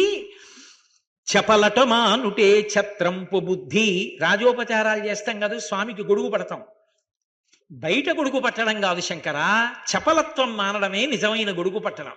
చపలుట మానుటే ఛత్రంబు బుద్ధి విపరీతమడుగుటే వింజామరములు ధర్మ సంచారమే తాళవృంతంబు నిర్మల చిత్తమే నిలువుటద్దంబు కళ్ళమాటలు లేని ఘంటారవంబు చల్లని మాటలే శంఖారవంబు సత్యంబు పలుకుటే సంగీతరవము నిత్యనీ స్మరణయే నిఖిల వాద్యములు న్యాయ విహారమే నాట్యముల్ నీకు కాయమే ఆందోళికము, నా శరీరమే నీకు పల్లకి. సత్క్రియాళి చేయుటయే ప్రదక్షిణ వందనములు, మంచి పనులు చేయడమే నీకు ప్రదక్షిణం చేసి నమస్కరించడం. పాయని భక్తియే పరమ సమాధి అంటూ ఆ పూజ చేసి పరమశివుడితో చెప్పుకుంటున్నాడు. హరమిమ్మునిటులనే నర్చించినాడా కరుణతో మెచ్చుమో ఘనుడనీవాడా నీ పూజ చేయగా నెరరు మునులు నీ పూజ చేయగా నెరరు సురలు కావున నా బోటి కలుడు నీ పూజ కావించునే కోటి కమలాప్త తేజ జ్ఞాన విద్యాభ్యాస గతినే నిరుంగా ధ్యానయోగంబుల దారి నిరుంగా సంపూర్ణ బోధల జాడల నిరుగా ఇంపైన నీ భక్తి పెంపుల నిరుగా క్రోధ చిత్తుండను కుటిలాత్మకుండ సాధుత్వహీనుండ చపలేంద్రియుండ తిండిపోతునే కాని తెలివేమి లేదు దండిపాపినే కాని దయయేమి లేదు భక్తిహీనులలోన బాగైన వాడా ముక్తిహీనులకెల్ల మొదలైన వాడా హరశివ శంభో మహాదేవయనచు. మా గురువు గారు ఇది చెప్తున్నప్పుడు ఇక్కడికి వచ్చేటప్పటికి అంటారు, నిజంగా అబ్బా రోమాంచితం అయిపోతుంది, అంత పరవశంతో చదువుతారు. హరశివ శంభో మహాదేవయనచు హరసాంబ శంభో మహాదేవయనచు ఈ రెండు మాటలనెవడు పఠించు పారిపోవును వాని పాపములంచు పెద్దలు చెప్పగా వినిమెది నమ్మి బుద్ధి తెచ్చుక మిమ్ము పొడగంటి సుమ్మి ఎటులనన్ బ్రోచెదో ఇంత పాపాత్ము, ఎటుల రక్షించెదవో ఇంత దుష్టాత్ము. నాయన్న నా తండ్రి నన్నేలువాడా, నాయయ్య నా దొరా ననుగన్నవాడా. దీనపోషక సర్వదేవదేవేశ, దానవకుల నాశ దాక్షాయణీశ. కామబాధల నన్ను కాలగానియకు, కామారి నన్ను బాసి కదలగాబోకు. విషయముల్ నన్ను పట్టి వేధించనియకు, విషమాక్ష నీవు నన్ విడిచిపోబోకు. దుర్గుణంబుల నన్ను తూలగానియకు, దుర్గేశ నను రోచి తొలగగాబోకు. వాదభేదంబులు వదరుట రోసి, ఖేదమోదంబులు గెలుచుట తెలిసి. కాసు వీసాలపై కాంక్షలు లేక, భాసురాంగుల మోహ పాశాల పడక. హృదయంబు నీ రూపు ఎడబాయకుండా, వదనంబు నీ పేరు వదలకనుండా. చేయుమితరంబులౌ సిద్ధులనొల్లా, పాయని పాపమౌ భాగ్యమేనొల్లా. తను పెంచు దొంగలౌ తనయులనొల్లా. ఈయన డబ్బంతా వాడే కదా పట్టుకుపోతాడు కొడుకు, ఆ తర్వాత గోదానం కూడా చేయడు. కాబట్టి తను పెంచు దొంగలౌ తనయులనొల్లా, కొని తెచ్చు పీడలౌ కొంపలనొల్లా. కల్లరి బొమ్మయౌ కాయమ్మునొల్లా. ఇది ఇన్ని ఫెయిర్ అండ్ లవ్లీలు రాసి, ఇన్ని పౌడర్లు రాసి, ఇన్ని ఆల్అవుట్లు పెట్టి పరుపుల మీద పడుకోబెడితే కట్టెల మధ్యలో కాలిపోతూ అయిపోయిందిరా నీకు నాకు చెల్లంటుంది. కల్లరి బొమ్మయౌ కాయమ్మునొల్లా, పొల్లు గింజల బోలు భోగమ్ములొల్లా. అద్దె కొంపల బోలు ఆలోకమొల్లా. పుణ్యం అయిపోతే ఆ లోకం నుంచి తోసేస్తారు. అద్దె కొంపల బోలు ఆలోకమల్లా. శుద్ధులింకేల ఏ శుద్ధులనొల్లా. నీవెనా భాగ్యంబు నీవెనా గతివి, నీవెనా బంధుండ నీవెనా సుఖము. ముక్కంటిని కన్న దిక్కేది జగతి, మృక్కెద నీ పాదములకు సర్వేశ. విన్నపం ఒక్కటి వినిపింపదలచి, ఉన్ననా మొర విను అన్నపూర్ణేశ. ఇప్పుడు అడిగారు శంకరాచార్యుల వారి శ్లోకం, మొదటి శ్లోకం చెప్పానే, భక్తులతోటి సంగం ఇవ్వయా నాకు చాలు అని అడుగుతాడు. వ్యసనీదు భక్తిని వెలయించినట్టి, బసవాదులకు నన్ను బంటుగా చేయు. శాంభవ దీక్షల స్థాపించినట్టి, కుంభజాదుల సేవకుల కూర్పు నన్ను. శైవయోగంబులు సవరించినట్టి, రేవణాదుల శిష్య సేవలో నిలుపు. పలుమార్లు నీ పేరు పలికెడి వారి, కులములో నన్ను పుట్ట కూర్పుము అయ్యా. నీ చింత చేసెడి నిపుణులనెప్పుడు, చూచిదండము పెట్ట జొంపుము నన్ను. పాటించి నీ పాట పాడెడి వారి, తోటి కూడగజేయు తుహిన త్రివాస. చలగుచు నీ పూజ చేసెడి వారి, కలిసి ఉండగ చేయు గజ చర్మచేల. విసువక నీ కథల్ వినియడి వారి, కొసరుచుకొని ఆడ కుర్పవే నన్ను. మా దిక్కు శివుడని వాదించువారి, పాదాల మీద నన్ పడియుండ చేయు. ఇటు చేయకుంటివా ఎన్నటికైనా, పటుతర సంసార పాశంబు తెగునే. నువ్వు ఆ ఉపకారం చేయకపోతే సంసార పాశం తెగుతుందా? తాచుపామును మెడ తగిలించవచ్చు, ఏచుచుండడి కోర్కెలీడేరరాదు. పులినోట చెయ్యి పెట్టి పుడు వంగవచ్చు, పలు తెచ్చు కోపంబు పడదొయ్యరాదు. దాహమన పగవచ్చు తగచెముడు బాల, దేహమేనను బుద్ధి తెగవేయరాదు. ఇంగలంబులనైన మృంగగావచ్చు, బంగారుపై ఆశభాయంగరాదు. ఎప్తి మొయ్యగవచ్చు ఏనుగునైనా, చిత్తంబు పరిశుద్ధి చేయంగరాదు. కుంకిముండ్లను పరుచుకొని పండవచ్చు, రంకు బుద్ధులు మాన రాదెట్లనైనా. ఇనుప స్తంభము కాల్చి ఎదమోపవచ్చు, తన వారిపై ప్రీతి తగ్గింపరాదు. ఇనప స్తంభాన్ని కాల్చి గుండెల మీద పెట్టుకోవచ్చు, కానీ తన వారి మీద ప్రీతి మాత్రం తనకి తగ్గదు. తప్పుడు కూతల తగతర్లవచ్చు, తప్పక శివ నిన్ను తలుపంగరాదు. అంటే ఈ మనసు తప్పుడు కూతలు కూస్తుంది, నిన్ను మాత్రం తలుచుకోదు, నీ నామగానం చేయదు. పాపకర్మల చూచి భ్రమ చెందవచ్చు, చూపు నీపై నిలిపి సుఖింపరాదు. ఏమైనా చేయుటకెట్లయినవచ్చు, నీ మీద మనసును నిలుపంగలేను. ఎన్నటికీ దుఃఖమీడేరు నాకు, ఎన్నటికీ భయం బెడతేరు నాకు. ఎందరైరో తల్లులెందరో తండ్రులు, ఎందరో తన వారలెందరో సుతులు. మునిపెన్ని జన్మములు చెందినానో, కనజాలనయ్యవో గర్వినై పొంగి. ఏ దిక్కు నమ్ముదు ఏ దారిపోదు, ఏ దేశమున నుండి చటుకు వచ్చి తినో ఇట నుండి పోదు ఏ దేశమునకు. కటకటా ఇది తెల్పు ఘనుడెందు దొరకు, ఎందుకీ భోగంబులెందుకీ మురుపు, ఎందుకీ భాగ్యంబులెందుకీ ఇండ్లు, ముందు చావుండంగ మురియంగనగునే. చిందులాడెడి బుద్ధి చిక్కులెట్లోర్తు, నిన్ను చెందెనో లేదోనే చేయు పూజ, నిన్ను ముట్టెనో లేదోనే చేయు జపము, నీకు తెలిసెనో లేదోనే చేయు భక్తి, నీకు తెలిసెనో లేదోనే తల్చు తలపు. బ్రతకు శాశ్వతమని భ్రమసితి కాని, మృతి వెంటనే యున్న గతినేమిగాన. ఇల్లునాదని ఎంచు ఎగసితి కాని, వల్ల కాటికి చేరవలయుటగాన. ధనము సౌఖ్యం విచ్చునను కొంటి కాని, పెనుచింతనే చంపునని తెలియగాన. మనవారు మన కౌదురనుకుంటి కాని, తన శరీరమే కాదు తన కంటగాన. తన శరీరమే తనతో రాదు, ఇంకా తన వాళ్ళందరూ తనతో రావడం ఏమిటి? ఆశలలో చిక్కి హతమైపోవు, కావున ఇది తెలిసి కడు భయమంది. దేవరా నీవే నా దిక్కని ఎంటి, నన్ను కడతేర్చవే నందితురంగా, నన్ను కరుణింపవే నా ప్రాణలింగ. కన్నులు నీకివ్వ కన్నప్పకాను, నిన్ను రోకటగట్ట నిమ్మవ్వగాను. కోరిపాల్ తాగింప కూచెమ్మగాను, పిండిని తిని పింప పిట్టవ్వగాను. చీరిపుత్రుని చంప సిరియాళ్ళు కాను. వీళ్ళందరూ శివభక్తులు.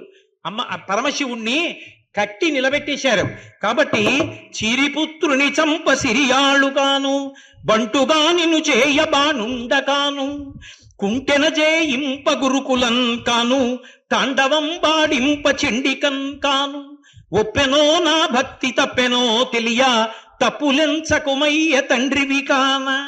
శరణు సర్వేశ్వర శరణు గిరీశ, శరణు జగద్రూప శరణు పరేశ. శరణు శాశ్వత నామ శరణు చిద్ధామ, శరణు శంకరలింగ శరణయ్య నీకు అంటూ ఇంకా మధ్యలో అమ్మ వెళ్ళి కూర్చోండి, అది మర్యాద కాదు, తీసుకెళ్ళండి అమ్మా. కాబట్టి వెళ్ళండి తల్లి, చాలా సంతోషం, వెళ్ళి కూర్చోండి. పరమశివుడంతటి వాడు ఆ మానస పూజకి ఆ ద్విపదకి ఎంత పరవశిస్తాడు అన్నదాన్ని శివానందలహరిలో శంకర భగవత్పాదులు ఎంత అద్భుతంగా శ్లోకాలలో ఆవిష్కరించారో అంత అద్భుతంగా మహానుభావుడు. ఆ కవి పేరు నాకు తెలియదు, కానీ ఇంత గొప్పగా శివమానస పూజ అని పేరు పెట్టి ద్విపదని, అందున ఇంకా నేను సమయాన్ని దృష్టిలో పెట్టుకుని వదిలిపెట్టాను, కానీ నిజంగా ఆవాహన చేయడం, ఆ పూజ చేయడం, ధూపం వేయడం, దీపం పెట్టడం, అబ్బో మానసికంగా పూజ అంతా చేసేసి ప్రార్థనంతా చేసేసి శివుడికి చెప్పుకోవలసింది చెప్పేసుకున్నాడు. ఆ మానస పూజలో కోరేది కూడా అదే కోరుతారు. అయ్యా నువ్వే నన్ను రక్షించాలి, నువ్వే నన్ను దుర్గుణముల పాలు కాకుండా చెయ్యాలి, శివా నన్ను కాపాడు, సత్సంగత్వాన్ని నాకు కటాక్షించు అని అడుగుతారు. శంకర భగవత్పాదులు కూడా ఇంత వినయంతోనే, ఆ వినయం శంకర భగవత్పాదుల నుండి నేర్చుకునే బహుశా ఈ కవి రచన చేసి ఉంటాడు. అందుకే అంతటి మహాపురుషులైనటువంటి శంకరులు, ఆ సాక్షాత్ కైలాస శంకరుడు కాలడి శంకరుడిగా ఈ భూమి మీద నడయాడిన స్మృతౌ శాస్త్రే వైద్యే శకున కవిత గాన పండితౌ పురాణే మంత్రే వా స్తుతి నటన హాస్యేష్వ చతురః కథం రాజ్ఞాం ప్రీతిర్భవతి మయి కోహం పశుపతే పశుం మాం సర్వజ్ఞ ప్రథిత కృపయా పాలయ విభో. ఈశ్వరా నేను పశువుని, నువ్వు పశుపతివి, కాబట్టి నన్ను కాపాడి రక్షించవలసినటువంటి అవసరం నీ మీదే ఉంది అని అంత వినయంతో ప్రార్థన చేశారు. శంకర భగవత్పాదుల యొక్క శివానందలహరి 100 శ్లోకాలు విన్నామా లేదా అన్నది కాదు ప్రధానం. ఏకశబ్ద సమ్యగ్నాత సృష్ట ప్రయుక్త స్వర్గే లోకే కామదుగ్భవతి.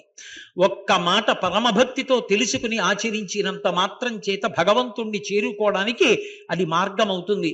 కాబట్టి 5 రోజుల పాటు ఈ పెద్దాపురం పట్టణంలో శివానందలహరి మీద ప్రసంగం చేయడానికి నేను ఈ అవకాశాన్ని పొందగలగడం, మీ అందరూ ఇంత భక్తి తత్పరతతో సరిగ్గా కూర్చోడానికి అవకాశం లేకపోయినా అంత దగ్గరగా కూర్చుని మీరు అంత ప్రీతితో ఈ ఉపన్యాసాలు విన్నందుకు మీ అందరికీ నా హృదయపూర్వకమైనటువంటి కృతజ్ఞతాభివందనములను ఆవిష్కరిస్తూ